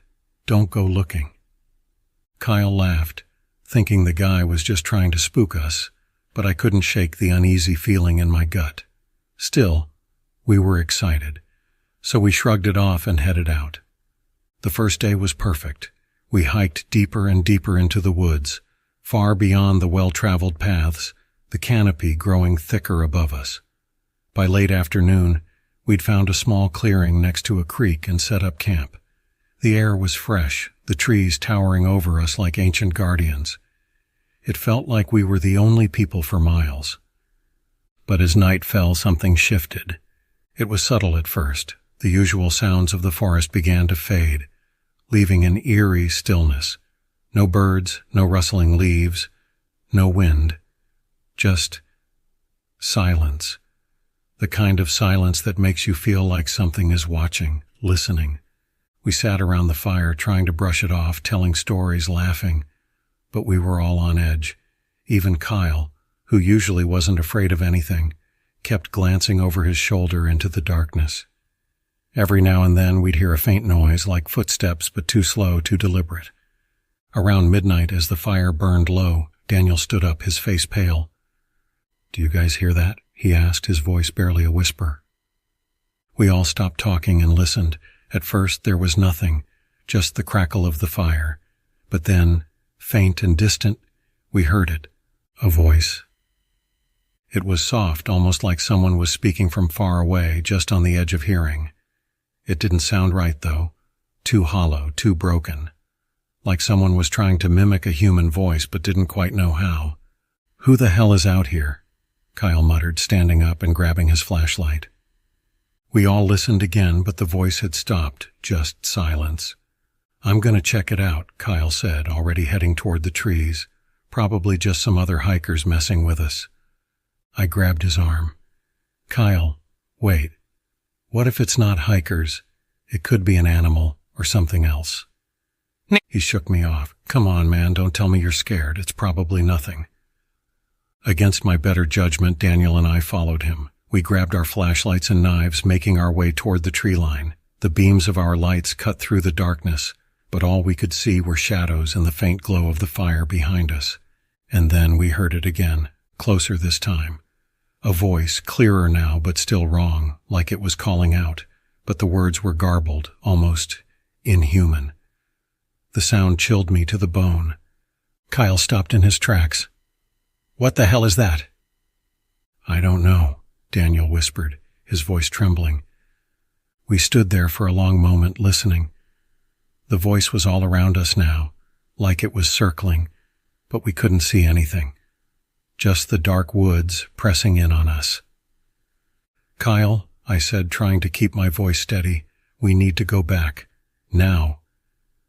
But before he could respond, there was a loud snap, like a tree branch breaking, followed by the sound of something moving through the brush. Fast. Too fast. It was coming toward us. We bolted. I don't think I've ever run that fast in my life. We tore through the trees, our flashlights bouncing wildly as we sprinted back toward camp. My heart was pounding in my chest, adrenaline surging through my veins. I could hear something behind us, something big, crashing through the underbrush, following us. When we finally burst into the clearing, the fire had almost died. We grabbed what we could, our bags, our tent still half collapsed, and we ran. We didn't stop until we reached the trail, and even then we kept moving, practically running all the way back to the car. When we reached the parking lot, the sun was just beginning to rise, casting a pale light over the ranger station. The ranger was standing outside, waiting. He didn't say anything when he saw us, just nodded slowly like he knew. We threw our gear into the car and sped off, none of us speaking, all of us shaken to the core. I haven't spoken much to Daniel or Kyle about that night. None of us want to acknowledge what we heard, what we felt. But I know one thing for sure. We weren't alone out there. And whatever was in those woods, and it wasn't human, I still hear it sometimes, though, late at night when everything is quiet.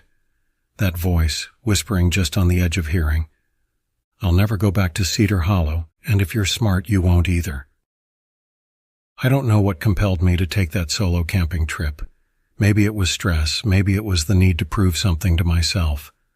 I'd always liked the outdoors, but this time felt different.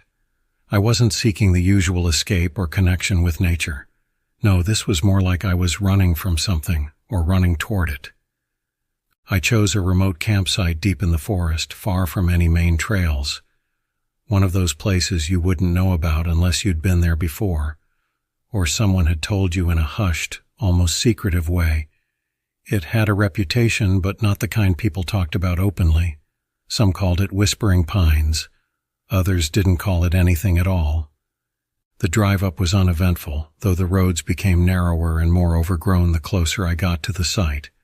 By the time I arrived, the sun was already beginning to sink behind the trees, casting long, golden shadows across the forest floor.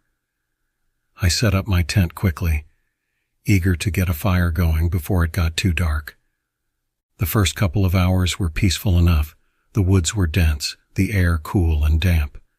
There was something different about the atmosphere here, though. The silence was thick, almost oppressive. Not the usual peaceful quiet of the forest, but more like a void, like the world had been muted.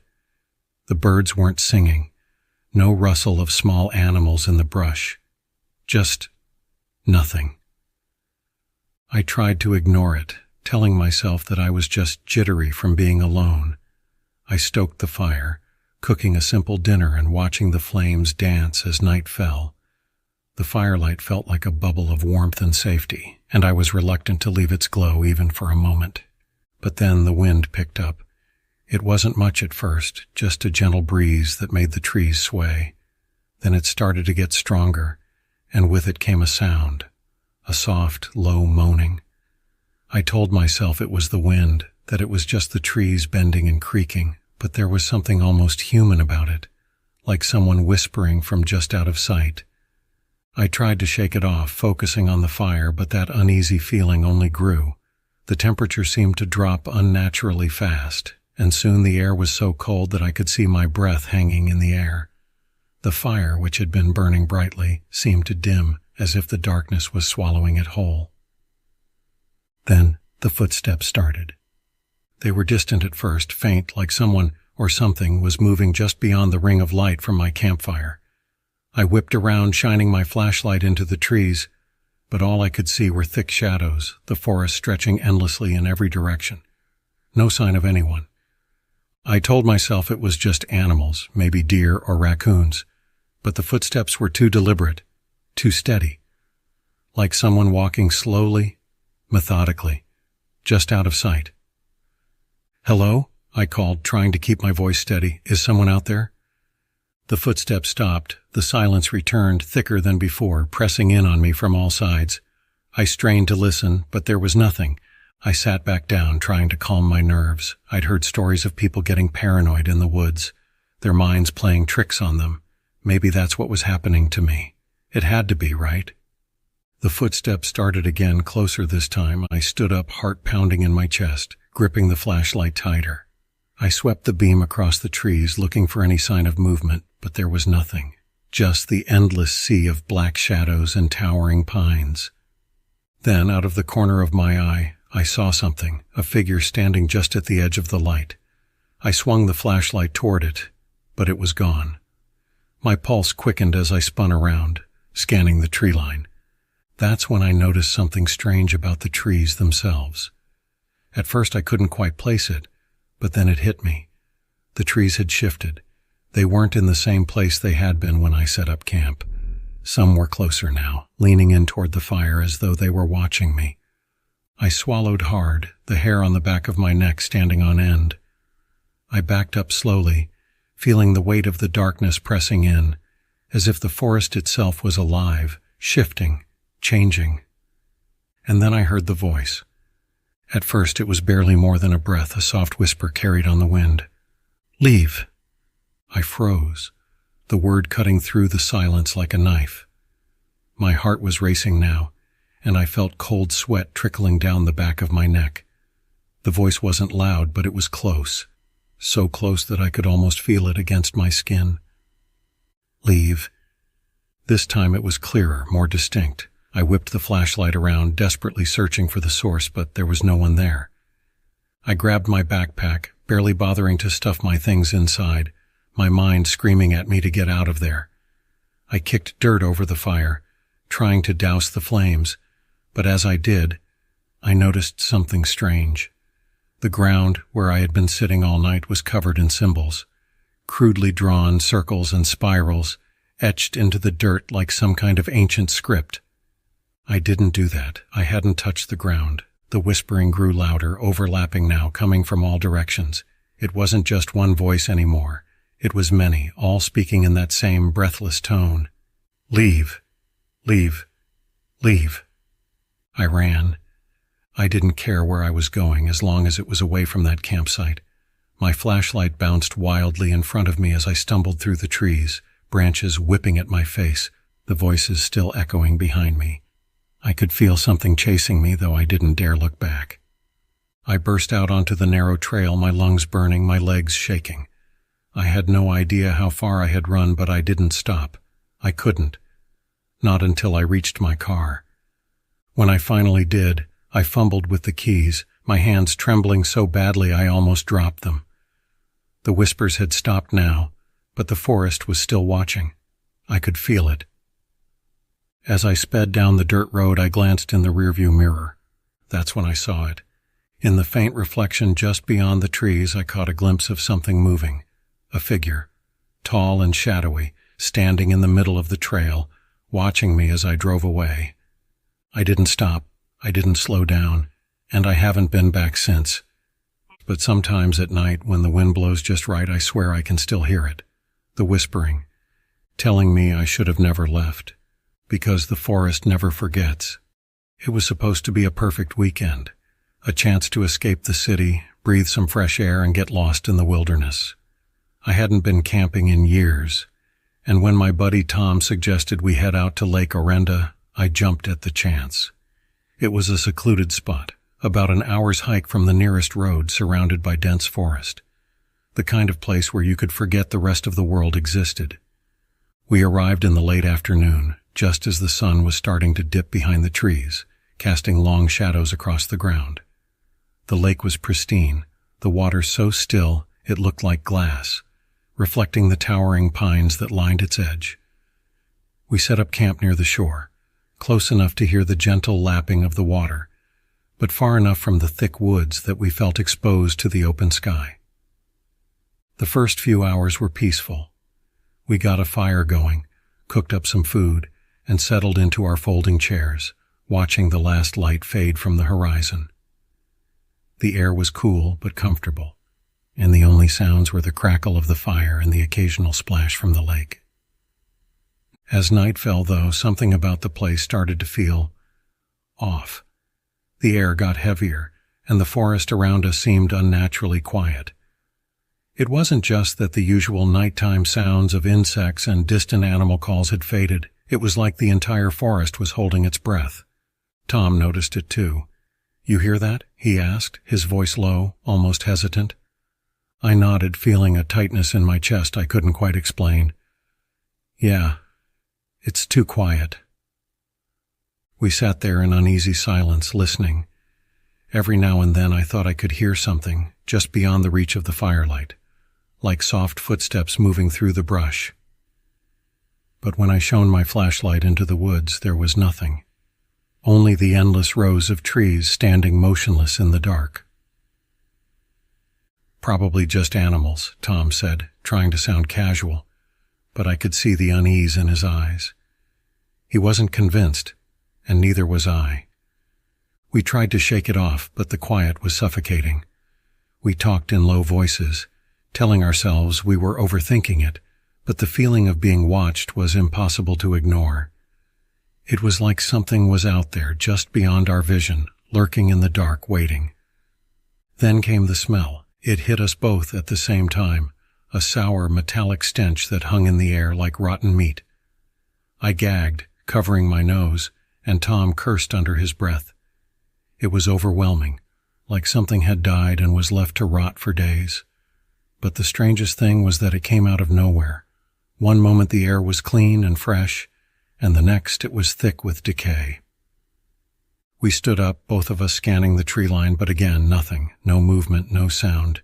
Just the stench clinging to the air like it was taunting us. I reached for my flashlight, my hand shaking as I clicked it on and swept the beam through the trees. That's when I saw it. At first it was just a glimpse, a flash of white between the trees, low to the ground. It was quick, too quick for me to focus on, but it was there. I froze, my heart pounding in my chest. "Did you see that?" I whispered, barely able to get the words out. Tom was already standing beside me, gripping his own flashlight. "Yeah," he muttered.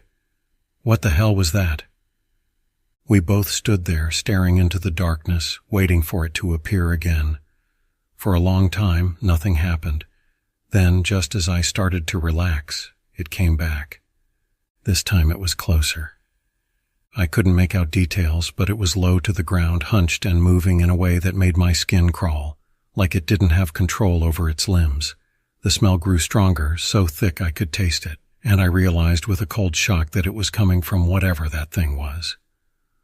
We both stepped back, instinctively moving closer to the fire. My mind was racing, trying to figure out what it could be. A bear? Some kind of animal that was injured or sick? But deep down, I knew it wasn't an animal. The way it moved wasn't natural. "Let's get the hell out of here," Tom whispered, his voice barely steady. I nodded, not needing to be told twice. We started packing up our gear as quickly and quietly as possible, but the whole time I couldn't shake the feeling that whatever was out there was watching us. It hadn't made a sound, no rustling of leaves, no breaking of branches, just the overwhelming sense of something lurking. As we packed up, the smell faded, and the woods returned to their eerie silence. For a brief moment, I thought maybe it had gone, that we had scared it off.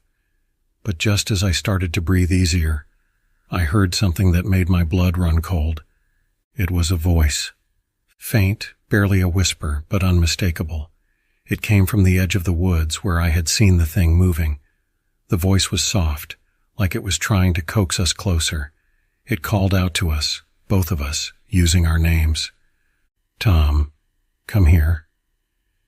"Ryan, don't leave." I froze, staring at Tom. His face had gone pale, his eyes wide with fear. "We need to go. Now." We grabbed our remaining gear and bolted, leaving the fire burning as we stumbled down the trail toward the car. The voice followed us, still whispering, still calling, growing fainter the farther we ran. When we finally reached the car, we threw our gear into the back and peeled out of there, not looking back. We drove in silence, the weight of what we had just experienced pressing down on us like a heavy fog. I haven't been back to Lake Orenda since, neither has Tom, but sometimes late at night I'll hear something outside my window, a faint voice calling my name, soft and inviting, and every time it smells like rot. It was supposed to be a simple camping trip, one of those unplug, get back to nature kind of weekends. Me and 3 of my closest friends, Sarah, Kyle, and Jess.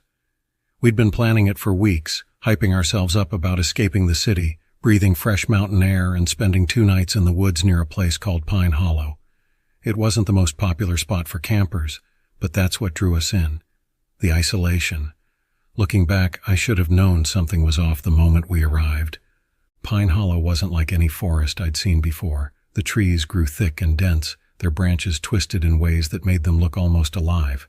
But what really hit us was the silence. No birds, no insects. Just the sound of our own footsteps crunching against the dead leaves. Kyle made a joke about it, something like, "Maybe the animals know something we don't." We all laughed it off, but I couldn't shake the feeling that we were being watched. We set up camp at the base of a small hill, with just enough clearing to give us a view of the night sky. By the time the sun began to set, we had a fire going and were trading stories, the usual banter you'd expect on a trip like this. But as soon as the last sliver of light disappeared behind the horizon, everything started to feel wrong. It began with little things. First, the fire, which had been roaring moments earlier, suddenly struggled to stay lit. No wind, no rain, just this unnatural choking of the flames. We fed it more wood, but nothing helped. Sarah, who was always the skeptical one, laughed it off, blaming the damp air.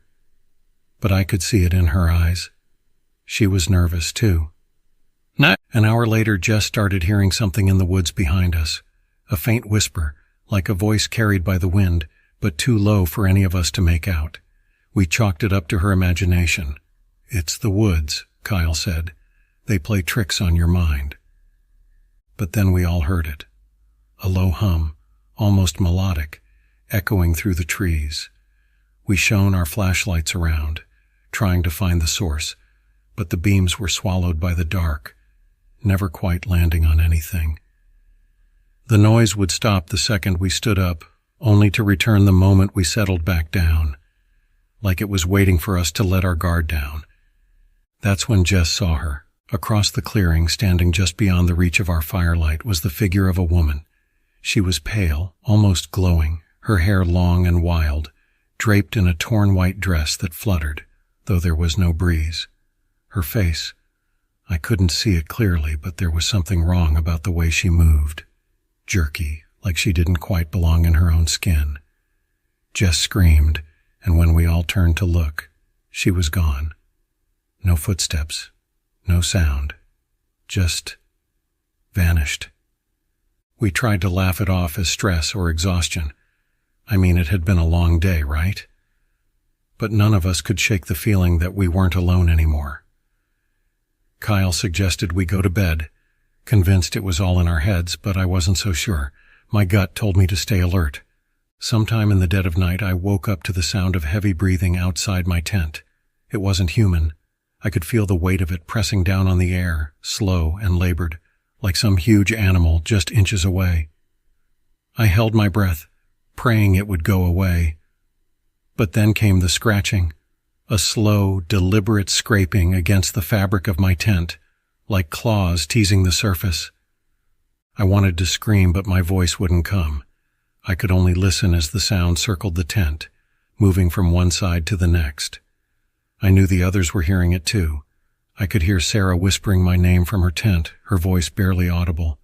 The scratching stopped abruptly, replaced by a low, guttural growl that made my skin crawl. And then, silence. When morning came, I wasn't sure if it had been a dream. But when we crawled out of our tents, we found deep, claw-like marks etched into the dirt around our camp. Not bear tracks, not wolf. Something bigger, something that didn't fit the description of any animal we knew. We packed up in record time, none of us willing to stay a minute longer than we had to. As we hiked back to the car, I noticed something strange. Small piles of stones placed at the base of certain trees. They were spaced evenly, almost ritualistically, throughout the forest. Jess asked if any of us had noticed them on the way in, but none of us had. That's when we met the old man. He was sitting by the trailhead, weathered and hunched, his eyes clouded with age. As we passed, he asked if we had stayed the night in the hollow. We nodded, thinking nothing of it, until he muttered under his breath, "She still walks, doesn't she?" We stopped cold. "Who?" I asked, though I wasn't sure I wanted to know the answer. He looked at me with eyes that seemed to see more than the present. "The bride, the one who was left waiting at the altar. They say she wanders the forest looking for her groom. If you see her, don't let her know. If she thinks you're him." His voice trailed off, leaving us in uneasy silence. We left without another word, but the image of that woman, the way she moved, haunted me for days. But here's the twist, the part that keeps me up at night. A few weeks after the trip, I was scrolling through old photos on my phone, and I found one I didn't remember taking. It was from the campsite that night. In the photo, we were sitting around the fire, laughing, not a care in the world. But in the background, just beyond the edge of the light, there was the figure of a woman, her face turned toward us. Not blurry, not shadowy, clear as day. And her eyes, they were fixed on me. I'll never forget the last time I went camping. It was supposed to be a quiet weekend in the mountains with my girlfriend Jess. We had both been swamped with work for months, and this trip was meant to be a much-needed escape from it all. Just the two of us, a tent, and the stillness of nature. We chose a spot we'd been to a couple of years back, nestled deep in the Blue Ridge Mountains. The kind of place where your phone loses signal, and the only sounds you hear are the wind in the trees and the occasional distant call of a bird. We thought it would be perfect. The hike to the campsite was longer than I remembered. The forest seemed denser this time, more overgrown, like no one had set foot on the trail in years. As we pushed deeper into the woods, the trees seemed to grow taller, their branches weaving together overhead, blocking out the late afternoon sun. By the time we reached the clearing, Dusk was already settling in, and we scrambled to set up our tent before dark. Once the tent was up, we got a small fire going and sat back to enjoy the quiet. The sky above was a deep, starless black, and the only light came from the flickering flames in our lantern. It was peaceful, at least for a while. But as the night wore on, something started to feel off. I couldn't put my finger on it at first, but there was a tension in the air, like the forest around us was watching. Jess must have felt it too because she kept glancing toward the trees, her brow furrowed. "Do you hear that?" she asked suddenly. I stopped mid-sentence, listening. At first there was nothing, just the usual crackling of the fire and the rustle of leaves in the breeze. But then, faint and distant, I heard it too. A low rhythmic sound, like something was scraping against wood. It was subtle at first, barely audible over the fire, but it had an unnatural consistency, like it was deliberate. I told myself it was just a branch swaying in the wind or some animal moving through the underbrush, but deep down, I didn't believe it. Jess shifted closer to me, her eyes darting toward the tree line. "That's not normal, right?" I shook my head slowly. "No, it's not." The scraping continued, slowly growing louder, closer. It sounded like it was circling us, moving through the woods just beyond the reach of the firelight. I stood up, grabbing my flashlight, and shone it into the trees. The beam cut through the dark, illuminating nothing but the twisted trunks of old pines and tangled brush. The sound stopped. For a moment the silence felt heavier than before, like the forest itself had frozen in place, waiting. Then, out of nowhere, Jess gasped, "Look!" I turned, following her gaze, and saw it. A figure standing at the edge of the clearing, barely visible in the faint glow of the fire. At first I thought it was a person, someone lost, maybe. But as my eyes adjusted, I realized it wasn't right. The figure was too tall, its limbs too long and spindly. It stood perfectly still, just watching us. I couldn't make out any details, just the silhouette, an unnatural shape that seemed almost part of the forest itself. I felt a cold chill run down my spine. "We need to go," I whispered. Jess nodded, eyes wide with fear. We both moved slowly, trying not to draw attention, but the moment I grabbed my backpack, the figure took a step forward. That's when I noticed its face, and there wasn't one. Where the face should have been, there was only smooth, featureless skin, pale and almost glowing in the faint light. The thing's body seemed to ripple, like its shape wasn't fixed, like it was constantly shifting in the dark. "We're leaving," I called out, my voice shaky. "We don't want any trouble." But it didn't respond. It just stood there, unmoving, except for the slow, disturbing flow of its body. I threw my pack over my shoulder, and Jess grabbed her gear. We began backing away, keeping our eyes on the figure, but every few steps it would move closer, always just at the edge of the firelight. Then, without warning, the fire went out. It didn't flicker or die down. It just vanished, as if something had snuffed it out all at once.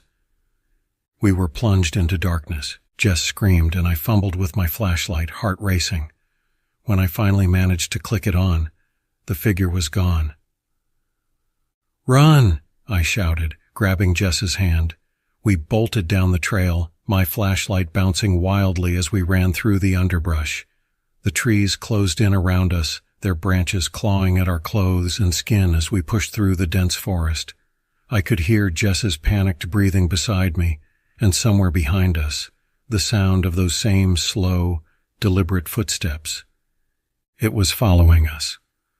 I don't know how long we ran. Time seemed to blur, and the forest felt endless, like it was twisting and shifting, trying to trap us. Every time I glanced back, I saw nothing, but I could feel it behind us, just out of sight, chasing us. Finally, after what felt like hours, we stumbled out onto the main trail. Our car was still parked at the trailhead, and we didn't waste a second. We threw our gear in the trunk, jumped in, and sped down the mountain road without looking back. We didn't speak the entire drive home. Neither of us wanted to talk about what we had seen, what had chased us through the woods. But I know it wasn't a dream. and I know Jess felt the same. Since that night, I haven't been able to shake the feeling that something followed us back. Sometimes late at night, I hear that same scraping sound outside my window, faint but unmistakable.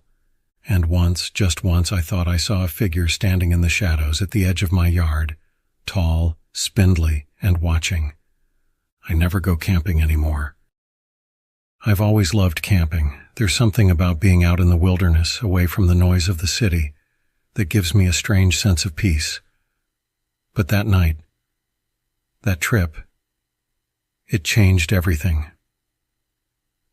I had decided to go camping alone, something I'd done many times before. It was late autumn, and the leaves had turned a deep orange and red, creating a canopy of colors above me as I hiked through the forest. I had picked a remote spot near a lake I'd heard about from some locals, about 2 hours north of the nearest town. Quiet and peaceful, they said. Perfect. By the time I reached the spot, the sun was beginning to set, casting long, creeping shadows through the trees. I set up my tent, gathered some firewood, and lit a small fire. The crackling of the wood was the only sound in the forest. No birds, no wind, just silence. At first I enjoyed it, but as the darkness deepened, the quiet began to feel oppressive, like the trees were watching me, waiting for something. I told myself it was just my imagination and settled into my tent after the fire died down. That's when I first heard it, a soft rustling outside, barely noticeable, like something small moving through the underbrush. I sat up, straining to listen, my heart beating faster. Maybe it was a raccoon or some small animal. But then the sound stopped, replaced by a heavy, rhythmic crunch. Footsteps. I held my breath, listening as they moved closer to my tent, slow and deliberate, as if whoever or whatever it was didn't care about being heard. I grabbed my flashlight and slowly unzipped the tent. The beam cut through the darkness, but there was nothing there, just trees, their branches swaying gently in the wind that had suddenly picked up. The footsteps stopped too. I told myself it had to be an animal, maybe a deer, curious about my camp. But as I zipped the tent back up, I noticed something strange. All around my campsite, the forest was still again. Unnaturally so. No wind, no rustling leaves, just silence. I tried to sleep, but I couldn't shake the feeling that something was out there, watching me. Hours passed, and just as I was about to drift off, I heard it again. Footsteps, but this time, closer. I froze, my heart pounding so hard I could hear it in my ears. The footsteps circled the tent, slowly, deliberately, and then stopped right by my head. I gripped the flashlight, ready to shine it out, but something told me not to. I didn't want to know what was out there. For what felt like an eternity, everything was silent. I didn't move, didn't breathe, and then a voice, a low, raspy whisper, like someone speaking right into my ear from the other side of the tent wall. I couldn't make out the words, but it was unmistakably human. My blood ran cold. This wasn't an animal. Someone was out there, messing with me. I scrambled for my phone, my hand shaking as I tried to unlock it. Before I could call anyone, the whispering stopped and a loud crack echoed through the forest, followed by a deep, guttural growl. It wasn't human. It wasn't any animal I'd ever heard. My tent shuddered like something massive had brushed up against it. I bolted upright, tearing through the zipper and stumbling out into the darkness. I shone my flashlight in every direction, but there was nothing. Just trees, tall and looming, casting long shadows in the dim light. The growl came again, this time from the direction of the lake. I hesitated, my heart pounding in my chest. I had no idea what to do, where to go. I was alone, miles from civilization, with no help coming. But then, something changed. The air grew cold, unnaturally cold for autumn, and I noticed something near the edge of the lake, barely visible in the mist that had started to roll in. A figure, tall and thin, standing motionless. I tried to focus the flashlight, but the beam flickered, dimming as if the battery was dying. The figure began to move, slow and jerky, like it wasn't used to walking. I turned and ran, my legs burning as I sprinted through the trees, the ground uneven and littered with roots. Behind me I could hear those footsteps again, faster now, keeping pace with me. I didn't dare look back. I ran for what felt like hours, until I reached a road, a small dirt path that I hadn't even known existed. Collapsing onto the ground, gasping for breath, I looked back into the forest. Nothing, no figure, no footsteps, just the wind rustling the trees. I managed to get back to my car and drive straight home, shaking the entire way. I told myself it was just my mind playing tricks on me, that I had spooked myself out. But then, a few days later, I heard something that still makes my skin crawl. I was telling a friend about the trip when he interrupted me. "That lake, did you say it was near Mason Ridge?" I nodded, confused. He went pale. "People don't go there anymore," he said quietly. "Not since that hiker went missing a few years back. They found his camp, but not him. His stuff was still there, untouched, and his tent. It was slashed open from the inside." I felt a cold chill run down my spine. I hadn't heard about the missing hiker before, but now every time I think about that night, I can't help but wonder, was I really alone out there? Or did I come too close to the same fate? And I still don't know what I heard or saw that night, but I'll never go back. Some places are better left alone. It started out like any other camping trip. A few of us from work decided to escape the noise of the city and venture into the wilderness for a weekend.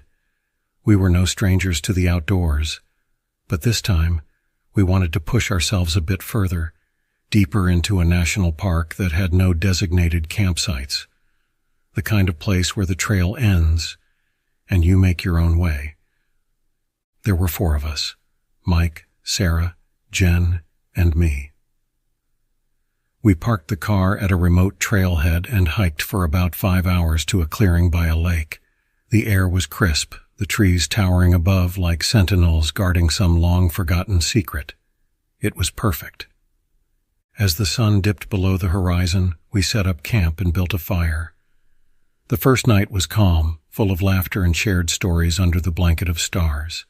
It was everything we had hoped for, until the noises started. It was subtle at first, a rustling in the bushes, the sound of branches snapping in the distance. We all chalked it up to animals. "Probably deer," Mike said, poking the fire with a stick. We were in their territory after all. But then came the whispers. At least that's what I thought they were. It was so faint I almost convinced myself it was the wind. But around 2 a.m., I woke up in my tent. Something felt off. I unzipped the flap and peered out. The fire had died down to embers, and everything was eerily still. Too still. Then I heard it. A low, guttural hum, almost like chanting, drifting through the trees. I froze, scanning the dark woods, straining my ears. The sound seemed to come from all around us, yet nowhere at once. I wasn't the only one who noticed. Jen's tent rustled as she sat up, her silhouette barely visible in the faint moonlight. "Did you hear that?" she whispered. I nodded, though she probably couldn't see me. "Yeah, I thought it was—" A loud snap, like a tree branch being torn in half, echoed from the direction of the lake. We all shot up now, Mike grabbing the flashlight. The beam cut through the darkness, but it felt wrong. Like the light couldn't penetrate far enough, as if the woods were swallowing it. We were wide awake now, adrenaline spiking as more sounds followed. Shuffling feet, distant laughter, sharp and hollow like it didn't belong to anything human. We huddled together around the dying fire, weapons in hand. A hatchet, a knife, anything we could grab. "Maybe it's other campers messing with us," Sarah offered, though she didn't sound convinced. Mike stood up, shining the flashlight toward the lake. "We should check it out. If there are people out there screwing with us, we need to—" "Wait," Jen interrupted. "Listen." The chanting had stopped. The silence was deafening. No wind, no animals, nothing. Then something splashed in the lake, hard, like something large had just been thrown into the water. Our heads snapped toward the sound. Mike aimed the flashlight, but the beam flickered and died. plunging us into darkness. Before any of us could react, there was movement. Fast, too fast. Something large and heavy rushed through the underbrush, the snapping of branches coming toward us, toward the camp. We bolted. We didn't even think to grab our gear. All I remember is the frantic scramble through the trees, the wet leaves slipping underfoot as we ran blindly in the dark. The sound of whatever it was grew louder, almost deafening. I could feel its presence as if it was breathing down my neck. We didn't stop until we reached the trailhead. Somehow we had made it back to the car. Out of breath and shaking, we piled in, Mike fumbling with the keys. We peeled out of there, the tires kicking up dirt as we sped down the gravel road. It wasn't until we were a few miles away that anyone spoke. "What the hell was that?" Sarah whispered, clutching her knees to her chest. No one had an answer. We drove in silence, the only sound the rumble of the engine and our labored breathing. But then, as we rounded a bend in the road, I saw something in the rearview mirror. A figure standing in the middle of the road.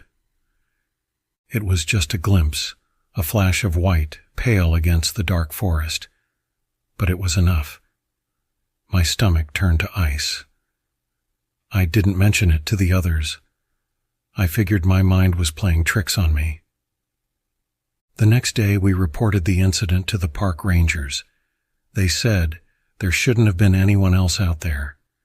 The area was too remote, and they hadn't issued any permits for that region. They chalked it up to our nerves, maybe the isolation getting to us.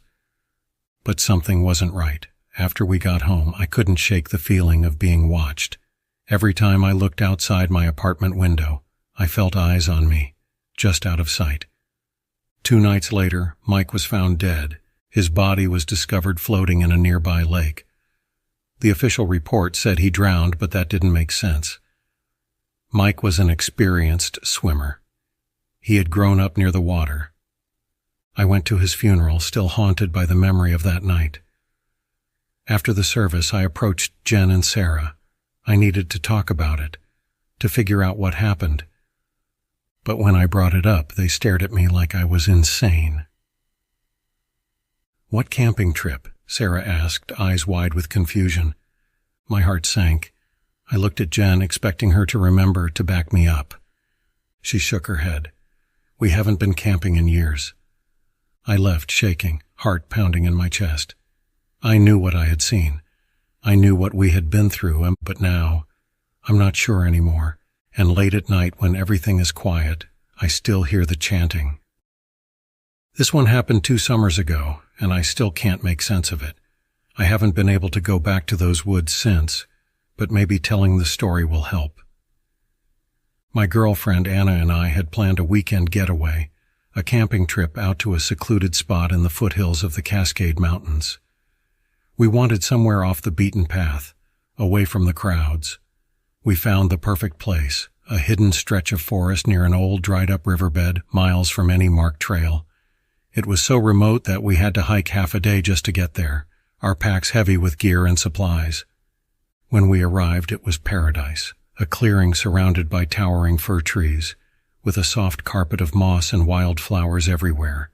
We pitched our tent near the edge of the clearing, with a view of the mountains and the sky above us, and spent the first day just soaking it all in. Cooking on our little stove, wading in the shallow pools of the old riverbed, and laying in the grass watching the clouds drift by. It was peaceful. The first night, though, things started to feel off. It was around midnight when I woke up suddenly, the way you do when you're startled out of a dream. I lay there for a moment, listening to the sounds outside the tent, the wind rustling the branches, the occasional call of a night bird, and then, just as I was drifting back to sleep, I heard something else. It was soft at first, barely audible over the wind, a faint rhythmic clicking like rocks being tapped together. It seemed to come from somewhere deep in the woods, beyond our clearing. I brushed it off as an animal or maybe just the trees creaking, but as I lay there it grew louder. It didn't sound natural. Click, click, click, click, click. Like someone was rhythmically clapping stones together. I turned to Anna, but she was fast asleep, so I decided to ignore it, rolling over and pulling my sleeping bag tighter around me. Eventually, I fell asleep again, but the sound stayed with me, circling my dreams. The next morning, I asked Anna if she'd heard anything, but she just shook her head, too busy making breakfast to give it much thought. We spent the day hiking, exploring the forest, following deer trails, and pretending to be wilderness explorers. By the time we got back to camp, the sun was setting, casting long shadows over the clearing, and the air was growing cool. We built a small fire and sat around it, roasting marshmallows and watching the stars appear one by one. That's when we noticed something strange. At the far end of the clearing near the trees, there was a cairn, a stack of stones that looked out of place, like it had been carefully arranged by someone. It hadn't been there the day before. We walked over to check it out, and I remember running my fingers over the stones. They were smooth and weathered, like they'd come from the riverbed. The stack was almost as tall as my waist, the rocks balanced in a way that seemed impossible. Maybe some hikers came through here, Anna said, but we both knew that was unlikely. We hadn't seen a single person since leaving the car. Still, we shrugged it off. It's just rocks, I told myself. Weird, but not a big deal. That night we crawled into the tent and zipped it shut. The fire had burned down to embers, and the clearing was lit only by the moon, casting long silver shadows over the grass. I was exhausted, and I fell asleep quickly, but once again I woke up to that sound. Click, click, click, click, click. It was louder this time and closer. I sat up, my heart pounding, and grabbed my flashlight. Anna was awake too, her eyes wide in the darkness. "Do you hear that?" I whispered. She nodded, and I could see the fear on her face. We both listened, holding our breath, as the clicking grew louder, moving around the perimeter of our camp, always staying just beyond the reach of our light. It circled us like it was pacing, and then, just as suddenly as it started, it stopped. The silence was unnerving. We sat there for what felt like hours, waiting for the noise to start again, but it didn't. Finally, we lay back down, though neither of us slept much. Every time I closed my eyes, I could still hear that clicking in the back of my mind. The next morning, we found something else that made my stomach drop. Right outside the tent, right where we'd have to step when we left, was another cairn.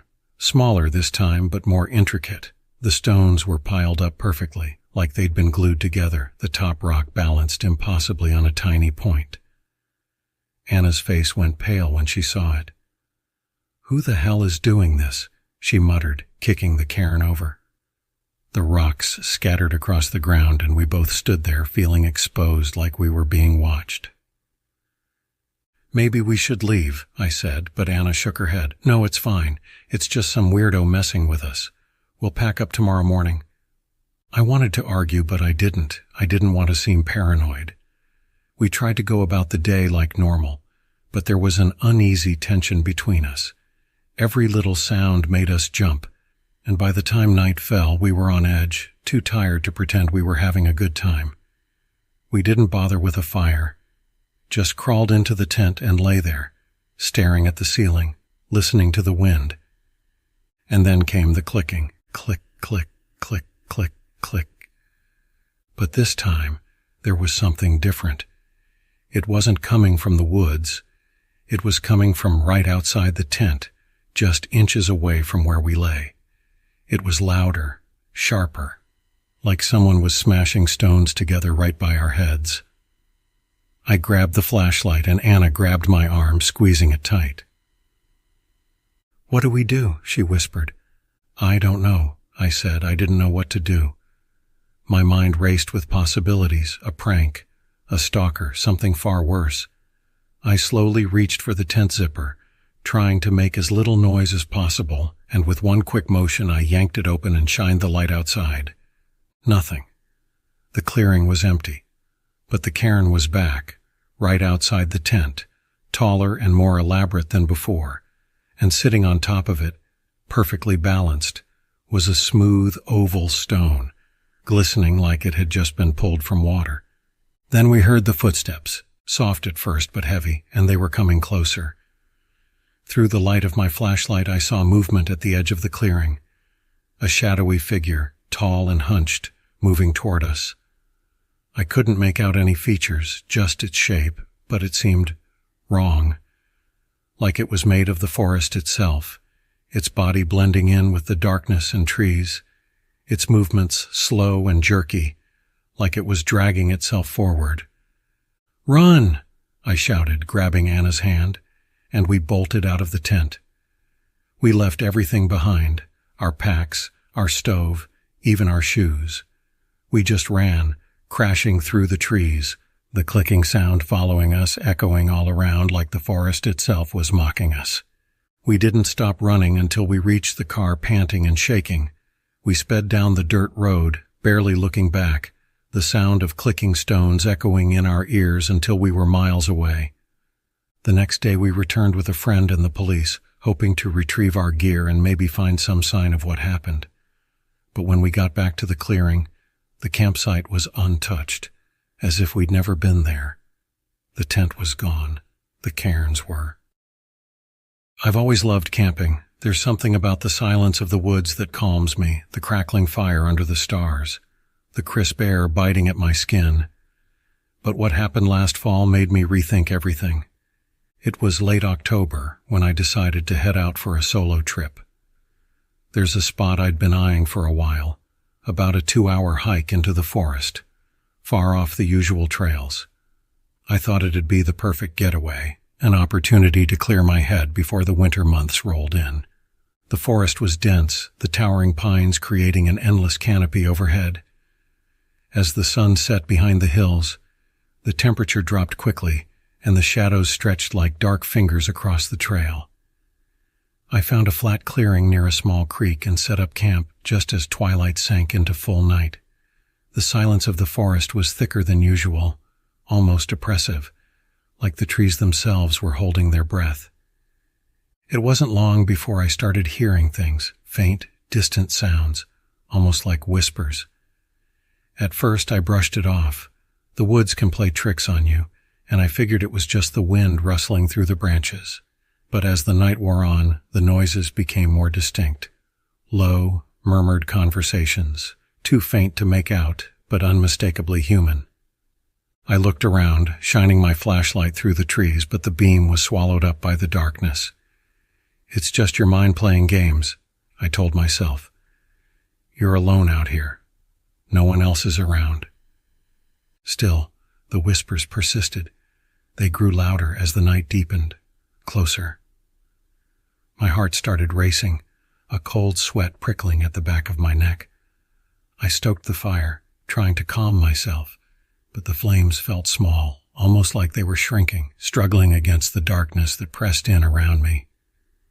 Around midnight I heard a distinct sound, a twig snapping just beyond the edge of the firelight. I froze, staring into the blackness. My flashlight, flickering weakly, illuminated nothing but trees. I strained my ears, listening, and that's when I heard footsteps, slow, deliberate, crunching through the underbrush. "Hello?" I called, my voice sounding too loud, too thin in the quiet. No answer. The footsteps stopped, but I felt watched. You know that prickling sensation on your skin when someone's eyes are on you? It was like that, only 1,000 times worse. My stomach twisted in knots, and I felt an overwhelming urge to leave, to run. But something about the heaviness in the air kept me rooted to the spot. Then, just as I was convincing myself to pack up and leave, the footsteps started again, this time faster, coming straight toward me. I grabbed the flashlight and shone it in the direction of the sound, expecting to see an animal, maybe a deer, but what I saw was far worse. It was a figure, tall and impossibly thin, standing just at the edge of the clearing. Its skin was pale, almost translucent, and its eyes, God, its eyes, were black holes, empty and soulless. It didn't move, didn't make a sound, just stood there staring at me. I felt paralyzed, like my legs were rooted to the ground. Every instinct in me screamed to run, but I couldn't. Suddenly, the figure moved, fast, too fast, disappearing into the trees with a rush of wind that extinguished the fire. I was plunged into complete darkness, and in the silence that followed, the whispers came back. This time they were all around me, echoing from every direction, louder and clearer now. It wasn't just one voice, it was many, and they were calling my name. Panicked, I grabbed my pack and stumbled through the darkness, trying to find the trail. The whispers followed, always just behind me, always calling, growing more frantic the deeper I ran into the woods. I don't know how long I ran, but eventually I found myself back at the creek, back at my campsite. I had been running in circles. I collapsed next to the cold fire pit, out of breath, heart pounding. The whispers had stopped, but I knew. I wasn't alone. In the pale moonlight, I noticed something strange. My backpack. It wasn't mine. It looked exactly like mine, same color, same patches, but the wear was different, the fabric older, more frayed. And then I saw it. Carved into the leather strap was a name. My name. I don't remember doing it, but my hands shook as I reached inside, pulling out a crumpled, yellowed photograph. It was a picture of me, only it wasn't. The face was mine, but the clothes were old, out of place like something from decades ago. And behind me in the photo stood the figure, the same one I had seen in the clearing, its hollow eyes locked on me. My blood ran cold as I turned the photo over. Scrawled in faded ink were the words, "He will bring you back." Suddenly, I understood. The whispers, the figure, the way the woods seemed to shift around me. I wasn't the first one to experience this, and I wouldn't be the last. Something was keeping me here. Something wanted me here. I don't know how I made it out of those woods, but I did. When I finally stumbled out, the sun was rising, casting the forest in a dull, eerie glow. But the feeling of being watched never left. Now, even as I sit here in the safety of my home, I can still feel those eyes on me, that presence lurking just beyond the edge of the light. And sometimes, late at night, I still hear the whispers. They're getting louder, and they're calling my name. I don't know why I thought solo camping would be a good idea. Maybe it was the stress of work, the constant buzz of my phone, or the weight of everyday life grinding me down. I needed to get away from it all, just for a weekend. I needed the peace and quiet of the wilderness. I chose a spot far off the beaten path, deep in a national forest where the nearest trail was miles away. It was just me, my tent, and the woods.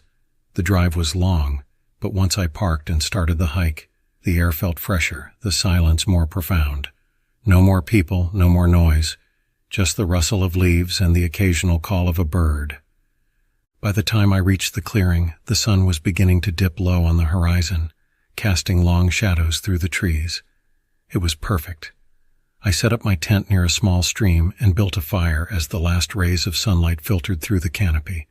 The crackling flames were the only sound as I sat there, alone but comfortable, the quiet exactly what I'd been craving. But as the night closed in, the sense of isolation grew heavier. By the time the fire was nothing but glowing embers, the forest was pitch black. The only light came from the stars, dimly visible through the treetops. I crawled into my tent, zipped it up, and lay back in my sleeping bag, listening to the sounds of the night. It was peaceful at first, just the usual forest noises, the rustling of leaves, the occasional chirp of crickets. But then, sometime after midnight, I woke up. I wasn't sure what had jolted me out of sleep. At first I thought it was just the disorienting quiet, the absence of the familiar city sounds. But then I heard it, a distant, rhythmic tapping, faint but unmistakable. It wasn't a natural sound like an animal moving through the brush. It was too deliberate, too controlled. I listened, my heart pounding in my chest, trying to rationalize it.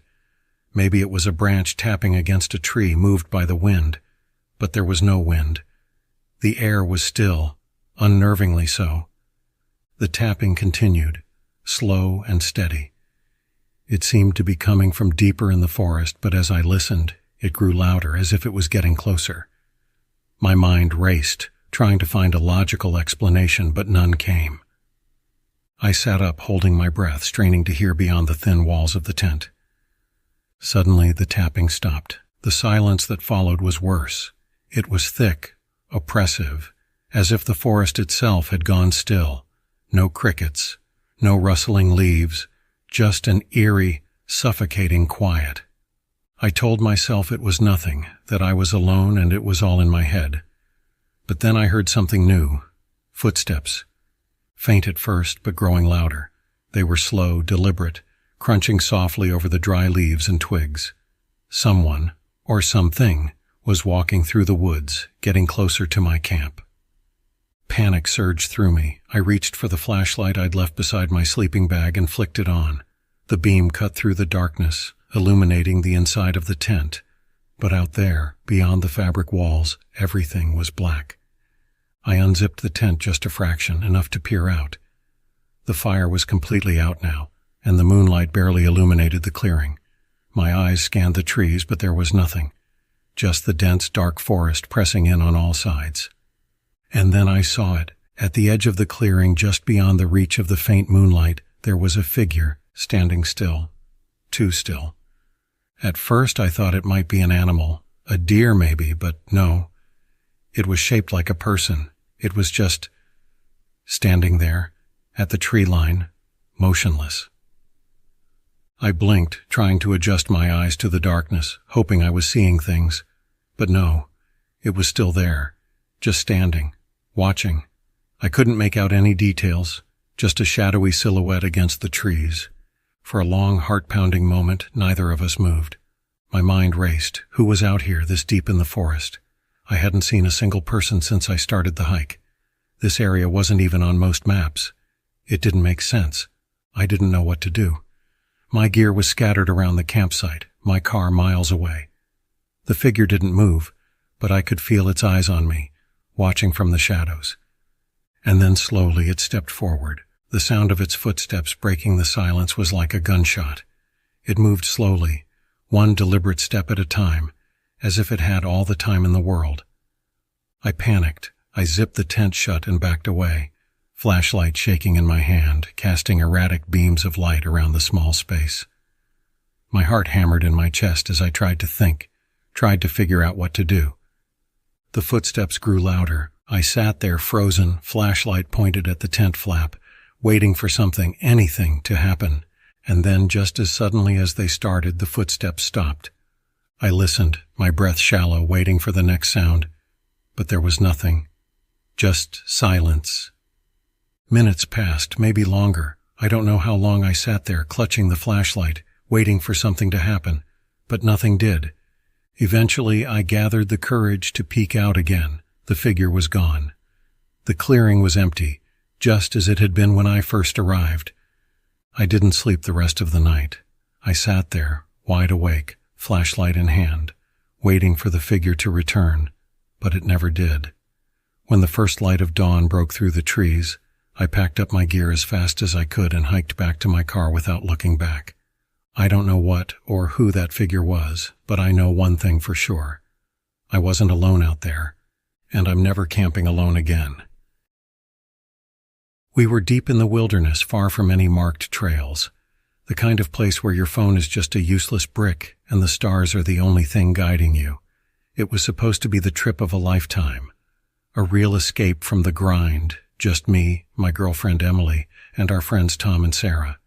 We planned this camping trip for months, picking a remote spot by a hidden lake we'd heard about online. No one we knew had been there, which made it even more appealing. Isolation was what we wanted.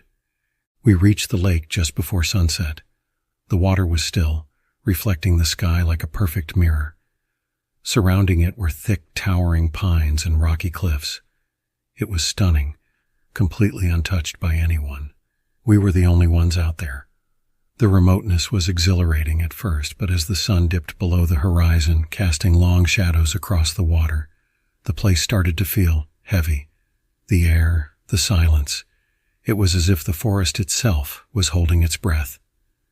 After setting up camp, we made a fire and cooked dinner, sharing stories and laughing like we didn't have a care in the world. But as the night wore on, something felt off. The woods had grown unnaturally quiet, no wind rustling the leaves, no distant sounds of animals or even the usual chirp of insects. Just dead, suffocating silence. Tom noticed it first. "Do you guys hear that?" We all stopped talking, straining to listen, but there was nothing to hear. "Hear what?" Emily asked, frowning. "That's the problem. There's nothing," Tom said, eyes scanning the dark trees beyond our firelight. "Not even crickets." Sarah laughed nervously, but I could tell she was unsettled too. "Come on, it's nature. Sometimes it's just quiet." But it wasn't just quiet, it was wrong. The unease gnawed at me. But I didn't want to be the one to ruin the night with paranoia, so I shrugged it off and threw another log on the fire. That's when the whistling started. It was faint at first, barely audible over the crackling fire. A high-pitched, tuneless sound drifting from somewhere deep in the woods. We all froze, listening, trying to pinpoint its source. "Is that a bird?" Emily asked, her voice uncertain. "No way, birds don't whistle like that at night," Tom replied, standing up and peering into the trees. It continued, the same hollow whistle repeating over and over. It was getting louder. But what really bothered me was how unnatural it sounded, like someone mimicking a whistle but doing it poorly. The tone was off, just enough to make your skin crawl. "Maybe it's someone else camping nearby," Sarah suggested, though none of us believed it. We were miles from any trail. No one else was out here. The whistling stopped suddenly, cutting off mid-note. The silence that followed was somehow worse.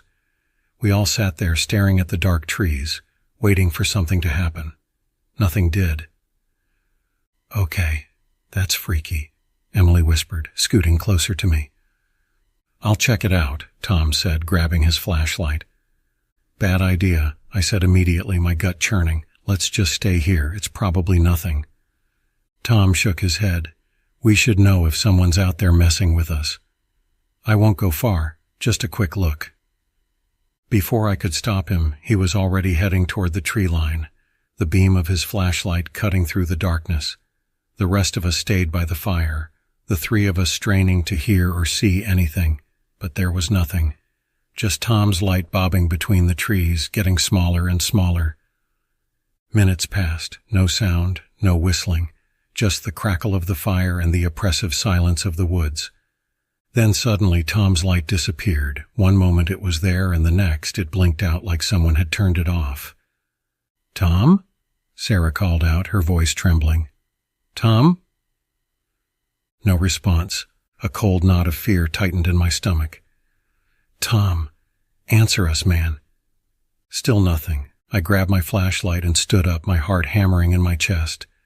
"Stay here," I told Emily and Sarah, my voice barely steady. "I'll go get him." "No way, I'm coming with you," Emily insisted, grabbing my arm. Sarah stayed by the fire, too shaken to move.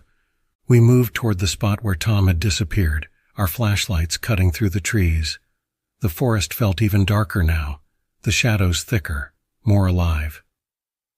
We called out for him, but the only response was the eerie stillness of the woods. My pulse raced as we pushed deeper into the trees, trying to stay calm, but I knew something was wrong. Tom wouldn't just disappear like that. And then we found his flashlight, lying on the ground, still on, the beam shining into the brush. But no Tom. Panic surged through me. "Tom!" I yelled, my voice cracking with fear. Then from somewhere far ahead, deep in the woods, the whistling started again. Louder this time, closer. It was moving. Whatever was making that sound was moving toward us. Emily gripped my arm tighter. "We need to go back now." I couldn't agree more. We turned and ran back to the camp, the beam of my flashlight shaking wildly as I stumbled over roots and rocks. The whistling followed us, growing louder, echoing off the trees, surrounding us. It felt like it was coming from everywhere at once, closing in. We burst into the clearing panting, eyes wide with terror. Sarah was standing by the fire, pale and trembling, her eyes locked on the tree line. "What happened?" she asked, her voice barely audible. "No time. Pack up, we're leaving," I shouted, but before any of us could move, the whistling stopped again. Dead silence like before. It was as if the forest itself was holding its breath. Then, out of the darkness, we heard footsteps, slow, deliberate, crunching the leaves and twigs just beyond the reach of our firelight. "Tom?" Sarah called out, hope breaking through her fear. A figure emerged from the trees. It was Tom, or it looked like him. But something was off. His face was blank, too blank, as if the expression had been wiped clean. His eyes were wide and glassy, unfocused, staring straight ahead. He walked stiffly, mechanically, like he was being moved by invisible strings. "Tom?" Sarah took a hesitant step forward. "Are you okay?" He didn't respond, he didn't even blink, and then he opened his mouth and the whistling came out. That same high-pitched, garbled whistle, too loud, too wrong. It was coming from his throat, but his lips didn't move. We all froze, staring at him in horror. Then, without warning, he turned and walked back into the woods, disappearing into the trees as silently as he had come. For a moment none of us moved, too shocked to process what we had just seen. "We need to go," I said finally, my voice shaking. "Now." We grabbed what we could carry and ran, leaving the tents, the fire, everything behind. We didn't stop running until we reached the car, and even then, I didn't feel safe. None of us ever spoke about that night again. Tom was never found. The search parties said it was probably an accident, that he got lost in the woods, but we knew better. Something in those woods took him, and it let us go. But every now and then, when the wind is just right, I swear I still hear that whistling, carried on the breeze, as if it's waiting for me to come back. I've camped alone plenty of times before, but this trip was supposed to be special. I was heading to a place I'd heard about from a coworker, a hidden gem deep in the Adirondacks. She told me it was one of those spots you don't find on any map, just a clearing by a small crystal-clear lake, surrounded by thick untouched forest. Perfect for getting away from everything. The hike in was brutal. The path was barely a path at all, just a vague line through the woods. It was easy to lose your way if you weren't paying attention, and it didn't help that the further I went, the more overgrown everything seemed. By the time I reached the clearing, the sun was already sinking low, casting long shadows across the trees. But the lake, it was just as beautiful as I'd been told. The water was so still it looked like glass. The sky reflected off it perfectly, and the dense forest around it seemed to press in, as if guarding it from the world. The air was cool and crisp, the kind of air that makes you feel completely alive. I set up camp right by the lake, built a small fire, and sat back to enjoy the solitude. Everything felt perfect, but that nagging feeling that something was just a little off started creeping in almost as soon as the sun disappeared. It was quiet, too quiet. No crickets, no wind rustling the leaves, not even the distant sounds of wildlife. Just silence. The kind of silence that feels like a presence, like the woods themselves are holding their breath, waiting for something. I tried to ignore it. I poked at the fire, ate my dinner, and settled into my tent early. The stillness was unnerving, but I told myself it was just my imagination. I'd been hiking all day, I was exhausted, and I was in an unfamiliar place. That could mess with anyone's head. But then came the scratching. It started slow. At first I thought it was just the trees or the wind, but the more I listened, the more deliberate it sounded, like something was dragging its nails against the bark just outside my tent. Not hard, not fast, just slow, rhythmic scratches. I sat up listening. The sound circled my tent, scraping around me in a perfect, deliberate path. Whatever it was moving, slowly, methodically, like it was taking its time, making sure I knew it was there. I grabbed my flashlight, my hand trembling, and unzipped the tent. I shined the beam out into the darkness, but there was nothing. No animals, no movement, just trees and the reflection of the fire on the still surface of the lake. The scratching stopped. I stood there for a while, listening. The silence had returned, heavy and suffocating. I backed into the tent, zipped it up tight, and sat there, clutching the flashlight, trying to convince myself it was just some animal, maybe a raccoon, maybe a squirrel, but deep down I knew it wasn't. I didn't sleep that night. Morning came slowly. I crawled out of the tent, bleary-eyed and exhausted, and stepped into the clearing. The fire had long since gone out, but the lake was still there, perfectly still, perfectly clear. For a moment I almost convinced myself I'd imagined the whole thing. That's when I noticed the trees. All around the clearing, on every tree within the perimeter of my campsite, were long, deep scratches. Thin, deliberate marks that hadn't been there the night before. They crisscrossed the bark in strange patterns, almost like symbols, though I couldn't make sense of any of it. My stomach turned as I walked around the campsite, looking from tree to tree, the markings growing more intricate the further I went. I decided right then that I wasn't staying another night. I packed up my gear as fast as I could, throwing everything haphazardly into my bag. The weight of the forest was pressing down on me now, as if the trees themselves were watching, waiting for me to leave. But as I turned to start the hike back, I saw something that made my blood run cold. Near the edge of the clearing, right by the tree line, stood a figure. It was barely visible through the dense branches, its form obscured by shadow, but I could see it. Just standing there, watching me. I froze. My heart pounded in my chest as I tried to make sense of what I was seeing. The figure didn't move, didn't make a sound. It was as still as the lake had been the night before. I couldn't make out any details, just a dark silhouette, tall and thin. I called out, but there was no response. The figure just stood there, unmoving, like it was waiting for something. My instincts screamed at me to run, but I couldn't take my eyes off it. Something about it felt wrong. Not human, not animal. Just wrong. Finally, my legs obeyed, and I took a step back, then another. I didn't take my eyes off the figure, but it didn't follow. It just stood there, watching. As soon as I was far enough away, I turned and ran, full speed, down the overgrown trail. The weight of my pack bounced painfully against my back, but I didn't stop. I ran for what felt like hours, pushing through the dense brush, the scratches on the trees flashing in my mind like warnings. I didn't stop until I reached the trailhead and my car, breathless, drenched in sweat. I didn't look back at the woods. I didn't need to. To this day, I can't explain what happened. The figure, the scratches, the eerie stillness of the lake.